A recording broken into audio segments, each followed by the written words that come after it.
शीघ्र जॉइन के करूना कौन कर जॉइन।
हाँ हमें स्टार्ट कर दो।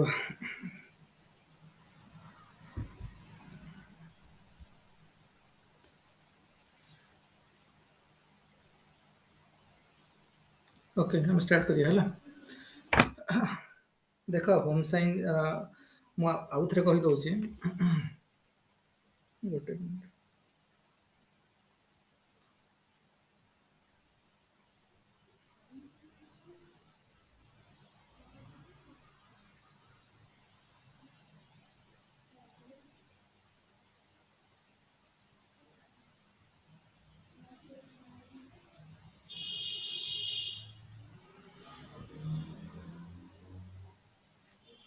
हाँ सुनिए कहीं ज्वाइन करना।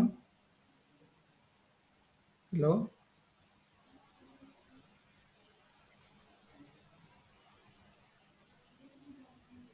हेलो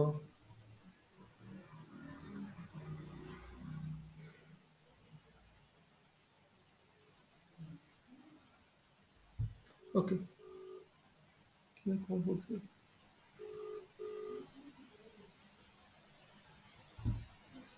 देखो हम स्टार्ट करिए है। होम साइंस एक्सटेंशन एजुकेशन रो देख मुझे कही जे एक्सटेंशन एजुकेशन पोर्सन टा है द मोस्ट इजीएस्ट पोर्सन सब होम साइंस रो जो काफी स्कोर करहब है। मैक्सिमम पिला पेपर टू रे जो भल स्कोर कर because of this portion only है।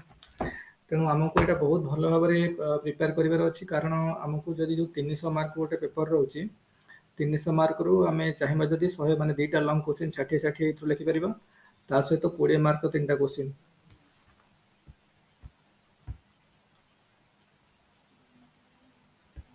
सुनिका अंजलि कहीं जॉइन करना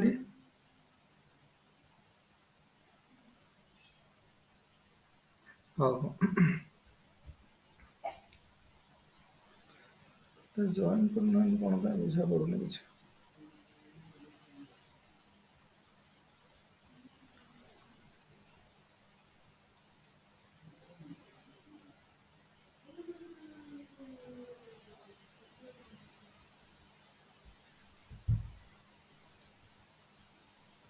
हाँ कबले कहीं जॉइन करना होम साइंस रे।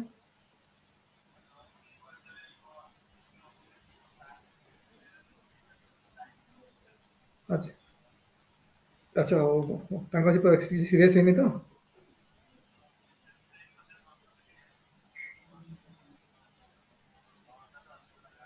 फ्रैक्चर बोन बोन फ्रैक्चर है कि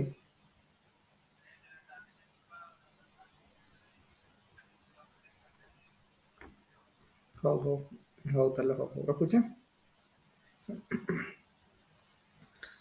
हाँ तो देख ମୁଁ କହିଲି ଯେମିତି ଆମେ ଦୁଇଟା 60 60 ଏଠୁ କରିପାରିବା ତା ସହିତ ତିନିଟା 20 ମାର୍କର ତ 60 60 120 ପ୍ଲସ୍ 20 ମାର୍କ ତିନିଟା ହେଲା 60 ତ 180 ମାର୍କସର କ୍ୱେଶ୍ଚିନ୍ ଆମେ ଏଠୁ କରିପାରିବା। ଏକ୍ସଟେନ୍ସନ୍ 6ଟା ଚାପ୍ଟର ବହୁତ ଭଲ ଭାବରେ ପ୍ରିପେୟାର କରୁଛନ୍ତି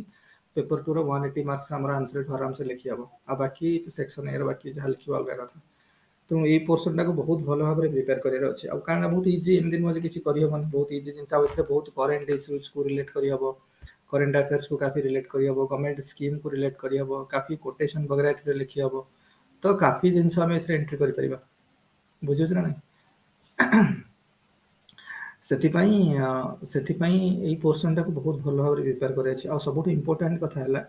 ଏଇ ପୋର୍ସନଟା କାଫି ଡାଇନାମିକ ୱେରେ ଲେଖି ହବ। ଆମେ ଯେତେ ପଢିବା, ତମେ ଭାବିବ ଯେ ନୋଟ୍ସ ତ ଏତିକି ଲେଖା ହେଇଛି, ନୋଟ୍ସରେ ଦିଆ ହଉଛି ଦ୍ୟାଟ୍ ଇଜ ଗୋଟେ ସ୍କେଲେଟନ, ଖାଲି ଗୋଟେ ବେସିକ ଫାଉଣ୍ଡେସନଟା ଖାଲି।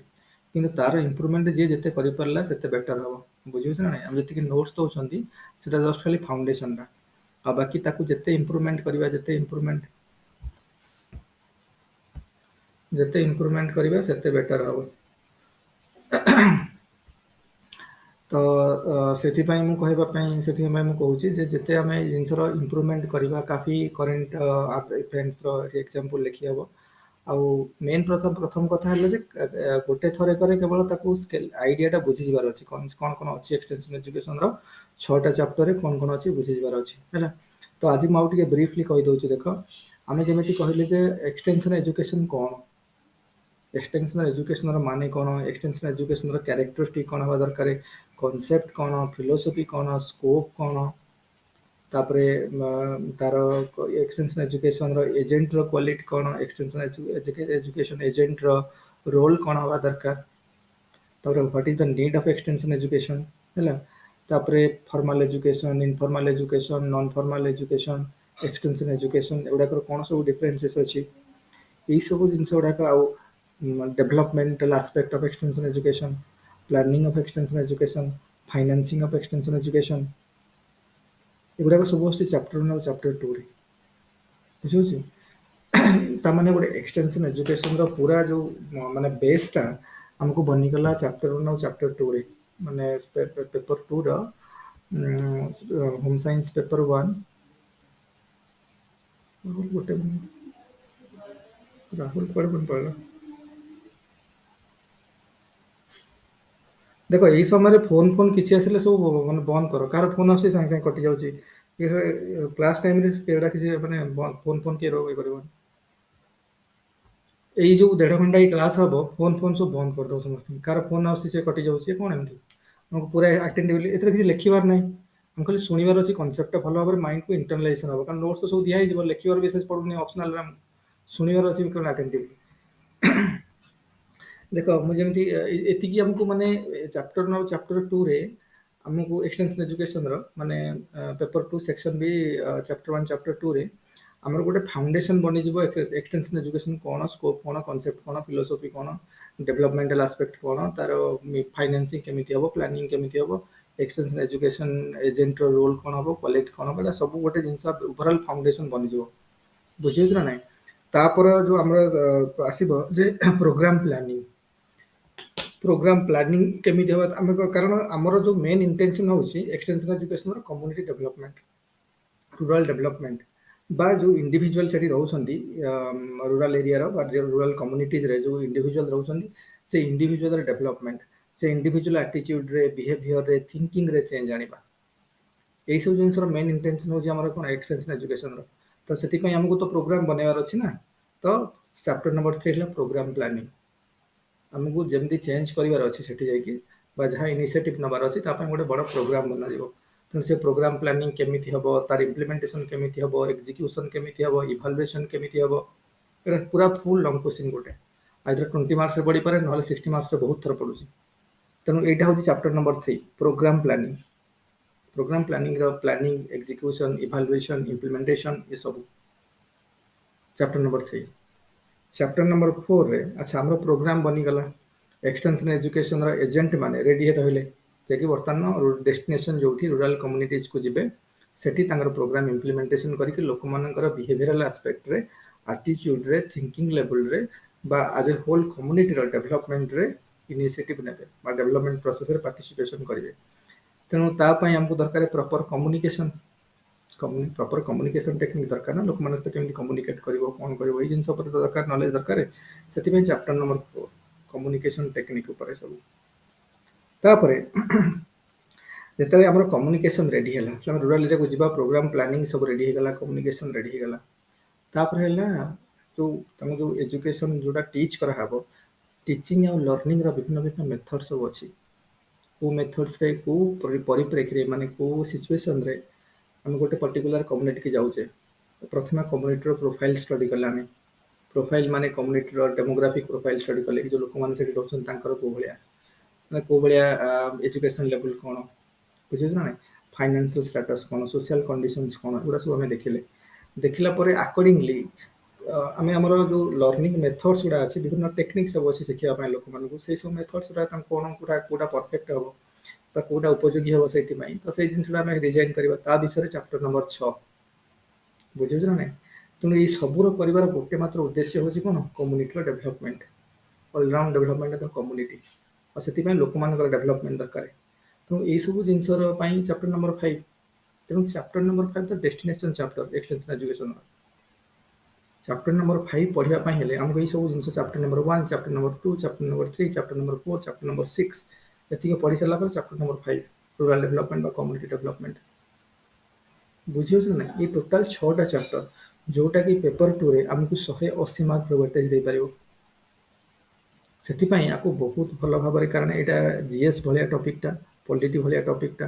ଏଥିରେ କାଫି ଡାଇନାମିଜିମ୍ ଅଛି। କାଫି ଜିନିଷକୁ ଆମେ ଏଥିରେ ଇନକ୍ଲୁଡ୍ କରିପାରିବା। କରେଣ୍ଟ ଆଫେୟାର୍ସରୁ ଗଭର୍ଣ୍ଣମେଣ୍ଟ ସ୍କିମ୍‌କୁ, ଗୁଡ଼ାଏ କୋଟେସନ୍‌କୁ, କିଛି ଜିନିଷ ବହୁ ଜିନିଷ ଏଥିରେ ଇନକ୍ଲୁଡ୍ କରିକି ଲେଖିହେବ। ତେଣୁ ଆନ୍ସର୍‌କୁ ଯେତେ ପରଫେକ୍ଟ ବନେଇବା, ପେପର 2ର ହୋମ୍ ସାଇନ୍ସ ଅପସନାଲ୍‌ର ପେପର 2 ସ୍କୋର୍ ଆମର ସେତେ ଅଧିକ ଯିବ, ସେତେ ଅଧିକ ଆଡ଼ିକି ଗତି କରିବ। ବୁଝିହେଉଛି ନା ନାଇଁ? ଗୋଟେ ପିଲା ଖାଲି ପରଫେକ୍ଟ ନୋଟ୍ସ ଯଦି ଲେଖିଦବ ବି ଯାଇକି, ଯେତିକି ନୋଟ୍ସରେ ଲେଖା ହେଇଛି ତାକୁ ତ 200 କ୍ରସ୍ କରିଯିବ। ଆଉ ଯଦି ଅଧିକ କଲା 220, 30, 40, ଯେତେ ଅଧିକ ଗଲା, ଯେତେ ବଢ଼ିଆ ଲେଖିଲା ତ ସେତେ ବଢ଼ିଆ ପ୍ରୋବାବିଲିଟି ଅଛି ମାର୍କ ଆସିବାର। ତେଣୁ ଏଇଟା ଏଇର ବେଶୀ, କାରଣ ଏର ବେଶୀ କ'ଣ ରହିଛି ମାନେ ଇଣ୍ଟେନସନ୍ ରହିଛି ତାର ଚାପ୍ଟର ଏକ୍ସଟେନ୍ସନ୍ ଏଜୁକେସନର।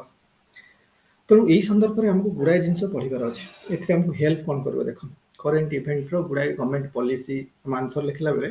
ବହୁତ ଗୁଡ଼ିଏ ଗଭର୍ଣ୍ଣମେଣ୍ଟ ପଲିସି ଆମକୁ ହେଲ୍ପ କରିବ, ଯୋଉଟାକି ମାନେ ଯେମିତି ପଭର୍ଟି ଆଲିଭେସନ୍‌ର ସ୍କିମ୍ ହେଲା, କମ୍ୟୁନିଟି ଡେଭଲପମେଣ୍ଟର ସ୍କିମ୍ ହେଲା। ଯେମିତି ତମେ ଜାଣିଥିବ ମାନେ ପ୍ରଧାନମନ୍ତ୍ରୀ ପ୍ରଧାନମନ୍ତ୍ରୀ ଆବାସ ଯୋଜନା, କି ପ୍ରଧାନମନ୍ତ୍ରୀ ଯୋଉ କ'ଣ ଆଦର୍ଶ ଗ୍ରାମ ଯୋଜନା, କିଛିଟା ଏମ୍ପି ପର୍ଟିକୁଲାର କିଛିଟା ଗ୍ରାମକୁ ଆଡପ୍ଟ କରୁଥିଲେ, ତାଙ୍କ ଏମ୍ପି ଲ୍ୟାଡ୍ ଫଣ୍ଡରୁ ଖର୍ଚ୍ଚ କରିକି ତାକୁ ଡେଭଲପମେଣ୍ଟ କରାଇବେ। ବୁଝିଲ ନାଇଁ? ସେ ଜିନିଷ ଆମେ ଲେଖିହେବ। ତାପରେ ଫାଇନାନ୍ସିଆଲ ଇନକ୍ଲୁଜନ କଥା, ଗଭର୍ଣ୍ଣମେଣ୍ଟର ବିଭିନ୍ନ ଫାଇନାନ୍ସିଆଲ ଇନକ୍ଲୁଜନ ସ୍କିମ୍ ଯୋଉ ଆସୁଛି,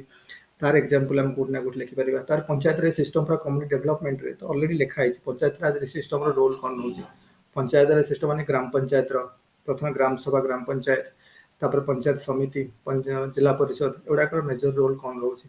ତ ଏସବୁ ଜିନିଷରେ କାଫି, ଆଉ କମ୍ୟୁନିଟି ସ୍କୁଲ ମାନେ କମ୍ୟୁନିଟିର ଯୋଉ ଅଲଗା ସବୁ ଇନଫ୍ରାଷ୍ଟ୍ରକ୍ଚର ଅଛି, ସ୍କୁଲ ହେଲା, କ୍ଲବ ଘର ହେଲା, ୟୁଥ କ୍ଲବ ହେଲା, ମହିଳା ମଣ୍ଡଳ ହେଲା, ଏ ସବୁର କାଫି ରୋଲ୍ସ ରହିବ। ଏନଜିଓ ମାନଙ୍କର ରୋଲ ରହିବ, ତ କାଫି ରୋଲ ରହିବ, ସବୁ ଗୁଡ଼ାକ ଆମେ ଆରାମରେ ଦେଖିବା। ତେଣୁ କହିବାର ଉଦ୍ଦେଶ୍ୟ ହେଲା ଯେ ଏକ୍ସଟେନ୍ସନ୍ ଏଜୁକେସନଟା ଗୋଟେ ବହୁତ ବଡ଼ ଆମ ପାଇଁ ଗୋଟେ କ'ଣ ଗୋଟେ ବୁନ୍ ଟାଇପ୍ର, ଯୋଉଟା ଆମେ କାଫି ମାର୍କ ସ୍କୋର କରିପାରିବା ହୋମ୍ ସାଇନ୍ସ ପେପର 2ରେ। ବୁଝିହେଉଛି ନା ନାଇଁ? ତ ଆମେ ଚାପ୍ଟର ନମ୍ବର 1 ସାରି ଦେଇଥିଲେ ଅଲରେଡି। ମୁଁ ଖାଲି ଜଷ୍ଟ ଗୋଟେ ରାଉଣ୍ଡ ଅଫ୍ କରୁଛି ଚାପ୍ଟର ନମ୍ବର ଆଉ ଥରେ, ଯୋଉମାନେ ଶୁଣିଛ ମାନେ ଖାଲି ଜଷ୍ଟ ରିଭିଜନ କରିବା ପାଇଁ ହେଲା, ରିଭିଜନ ହେଇଯିବ। ଦେଖ ଆମେ ପ୍ରଥମେ ପଢ଼ିଲେ ଏକ୍ସଟେନ୍ସନ୍ ଏଜୁକେସନର ମାନେ ହେଲା, ଏକ୍ସଟେନ୍ସନ୍ ଏଜୁକେସନ ପଛରେ ଯେଉଁ ଉଦ୍ଦେଶ୍ୟ ହେଲା ଯେ ଯେହେତୁ ଇଣ୍ଡିଆ ହେଉଛି ଗୋଟେ ଡେଭଲପିଂ କଣ୍ଟ୍ରି ଆମର, ଏଠି ଆମର ସବୁ ଲୋକଙ୍କୁ ଶିକ୍ଷା ସମସ୍ତେ ପାଇପାରୁନାହାନ୍ତି। ଫର୍ମାଲ ଏଜୁକେସନ ଇନଷ୍ଟିଚ୍ୟୁଟକୁ ଯାଇକି ଶିକ୍ଷା ଗ୍ରହଣ କରିବା ସମସ୍ତଙ୍କ ପକ୍ଷରେ ସୁବିଧା, ମାନେ ସେଇ ଅପରଚୁନିଟି ସମସ୍ତଙ୍କୁ ମିଳୁନି, ବା ଯଦି ବା ମିଳୁଛି ବହୁତ ଲୋକ ତାକୁ ଲୁଜ୍ କରିଦେଉଛନ୍ତି। ତେଣୁ ଯେହେତୁ ଏଇଟା ହେଇପାରୁନି, କାଫି ଲୋକ ଇଗ୍ନୋରାଣ୍ଟ ହେଇକି ରହିଯାଉଛନ୍ତି। ଆଉ ଏଇଭଳିଆ ଲୋକ କୋଉ କୋଉ ଏରିଆରେ ରହୁଛନ୍ତି, ମେନଲି ଟ୍ରାଇବାଲ ଏରିଆଜରେ, ହିଲି ଏରିଆଜରେ, ଫରେଷ୍ଟ ଏରିଆଜରେ, ମେନଲି ରୁରାଲ ଏରିଆଜରେ ଏଇଭଳିଆ ଲୋକ କାଫି ରହୁଛନ୍ତି, ଯେଉଁମାନେ ଇଗ୍ନୋରାଣ୍ଟ, ସେମି ଏଜୁକେଟେଡ୍ ଆଉ ନନ୍ ଏଜୁକେଟେଡ୍। ତେଣୁ କିନ୍ତୁ ସେମାନେ ସେଠି ରହିଲେ ବି କର୍ମପନ୍ଥା ପାଇଁ ବା ଲାଇଭଲିହୁଡ୍ ପାଇଁ ସେମାନେ ବହୁତ ପ୍ରକାରର ମାନେ କ'ଣ ଇନିସିଏଟିଭ୍ ସବୁ କିଛି କିଛି କାମ କରୁଛନ୍ତି। କିଏ ଟେକ୍ସଟାଇଲର କାମ କରୁଛି, କିଏ ବିଭିନ୍ନ ଟାଇପ୍ର ମାନେ କ'ଣ କ୍ଲଥ୍ ସେକ୍ଟରରେ, କ୍ଲଥିଂ ସେକ୍ଟରରେ କିଏ କାମ କରୁଛନ୍ତି, ବିଭିନ୍ନ ହୋମ୍ ମେକର୍ସ ମାନେ, କାରଣ ମୁଁ ଯେମିତି କହିଥିଲି ଯେ ହୋମ୍ ମେକିଂ ବା ହୋମ୍ ମେକର୍ସ ଗୋଟେ ହେଉଛି ଫୁଲ୍ ଟାଇମ୍ ଜବ୍। ଆମ ସୋସାଇଟିରେ ହୋମ୍ ମେକର ଜବ୍କୁ ହୁଏତ ରେକଗ୍ନାଇଜ୍ କରାହେଉନି ଫର୍ମାଲ ସେକ୍ଟରରେ।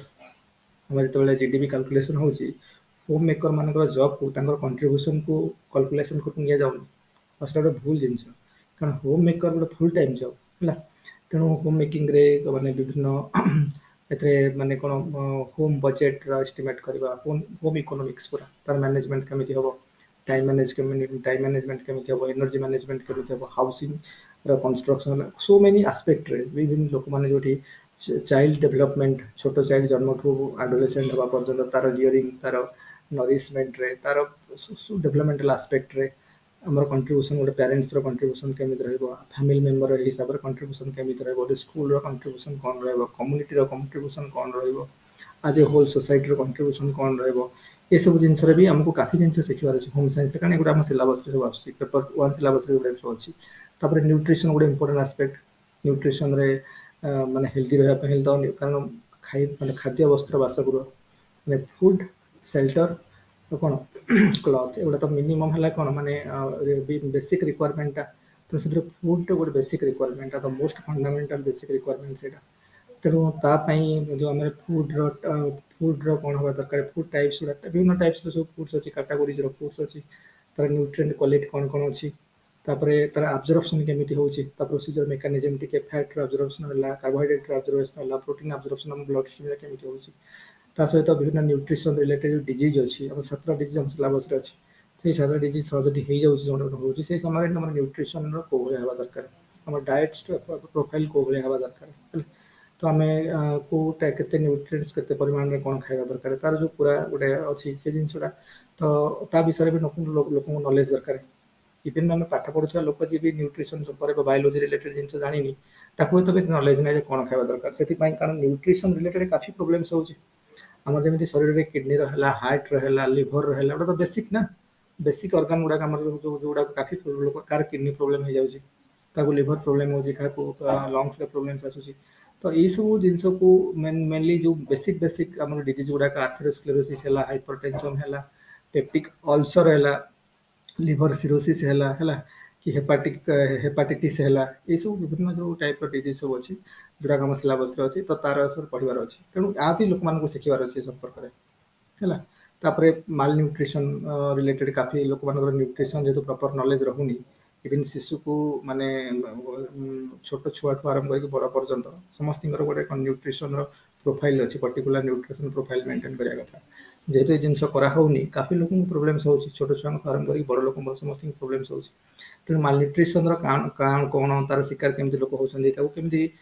ରୋକାଯାଇପାରିବ, ବିଭିନ୍ନ ଇଣ୍ଟରନ୍ୟାସନାଲ୍ ଲେଭେଲ୍‌ର ଅର୍ଗାନାଇଜେସନ୍ ଅଛି, ନ୍ୟାସନାଲ୍ ଲେଭେଲ୍‌ର ଅର୍ଗାନାଇଜେସନ୍ ଅଛି, ସେମାନଙ୍କର କ'ଣ ରୋଲ୍ ରହୁଛି ମାଲ୍‌ନ୍ୟୁଟ୍ରିସନ୍‌କୁ ଟ୍ୟାକଲ୍ କରିବାରେ।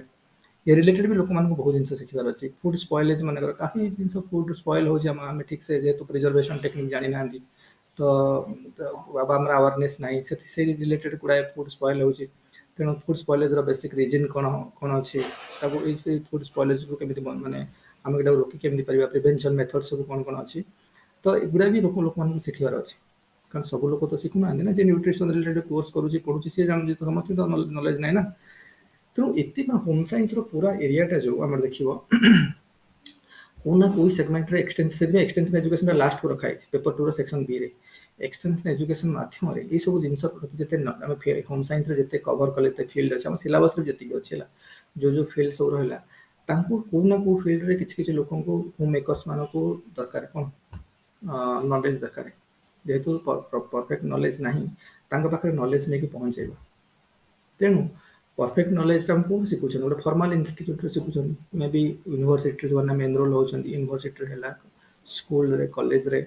କିମ୍ବା ଲାବୋରେଟୋରୀରେ ଯେଉଁମାନେ କାମ କରୁଛନ୍ତି ରିଲେଟେଡ୍ ନେଇକି ରିସର୍ଚ୍ଚ ବଗେରା କରୁଛନ୍ତି, ତ ତାଙ୍କୁ ନଲେଜ୍ ଆସୁଛି ପରଫେକ୍ଟଲି ନଲେଜ୍ କି ନ୍ୟୁ କାରଣ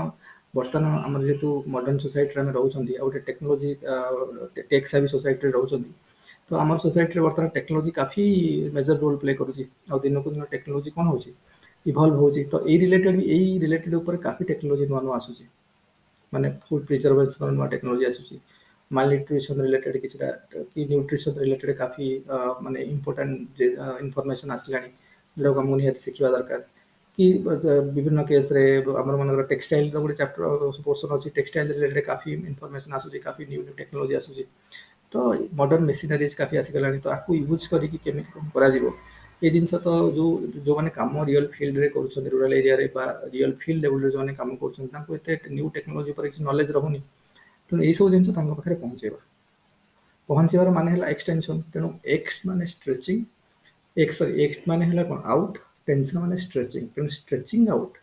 अब कहार नॉलेज रो फ्रॉम कोठू लैबोरेटरी कोठू टू लैंड फील्ड लैबोरेटरी रू फील्ड बा फॉर्मल इंस्टीट्यूशन रू आमको रूराल एरिया को रूराल कम्युनिटी को नॉलेज को आनिबा होची मुख्य उद्देश्य कहार एक्सटेंशन एजुकेशन कारण नॉलेजटा सेठी पहुँची पारे से एरिया जो रोकवा लोक मैंने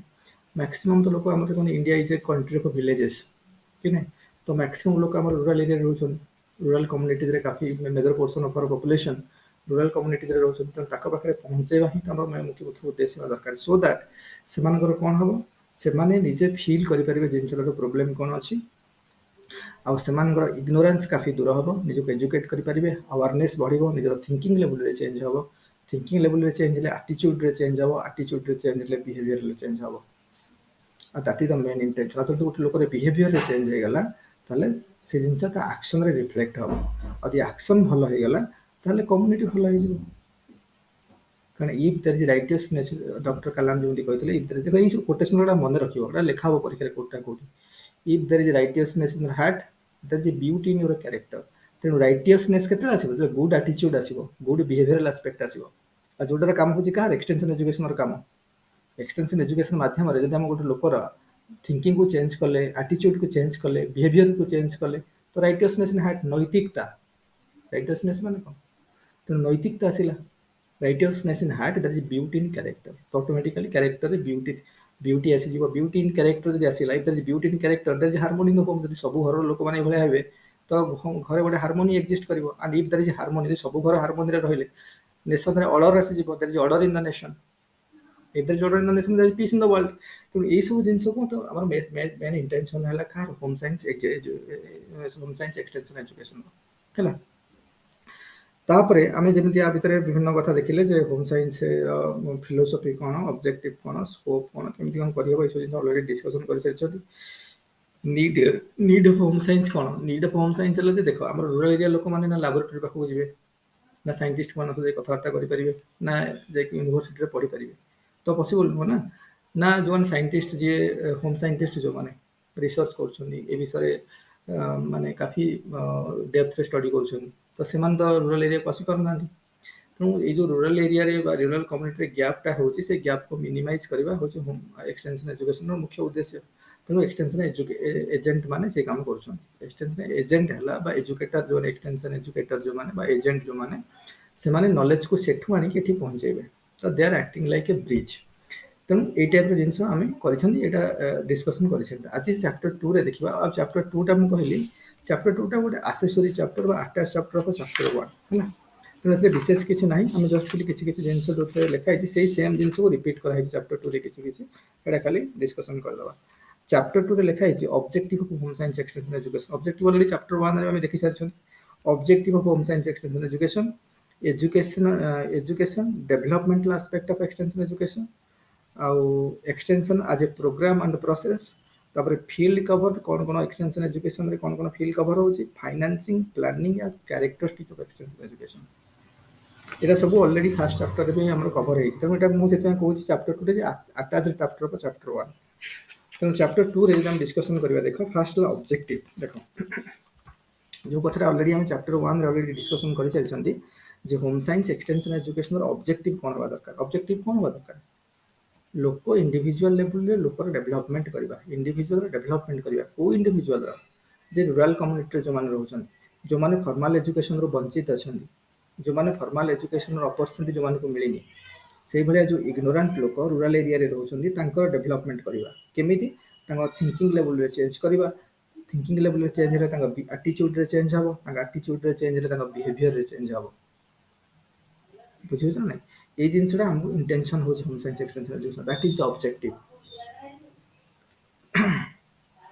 बुझेला तो एटा हला कोन ना माने हमें वर्तमान गोटे जनरल ऑब्जेक्टिव कथा देखुछन जे एटा हो हमर बेसिक इंटेंशन बा ऑब्जेक्टिव हम होम साइंस एक्सटेंशन एजुकेशन करबा हमरा आ एटा हबा द्वारा कोन हबो ना जदी गोटे लोकर एटीट्यूड चेंज हला तो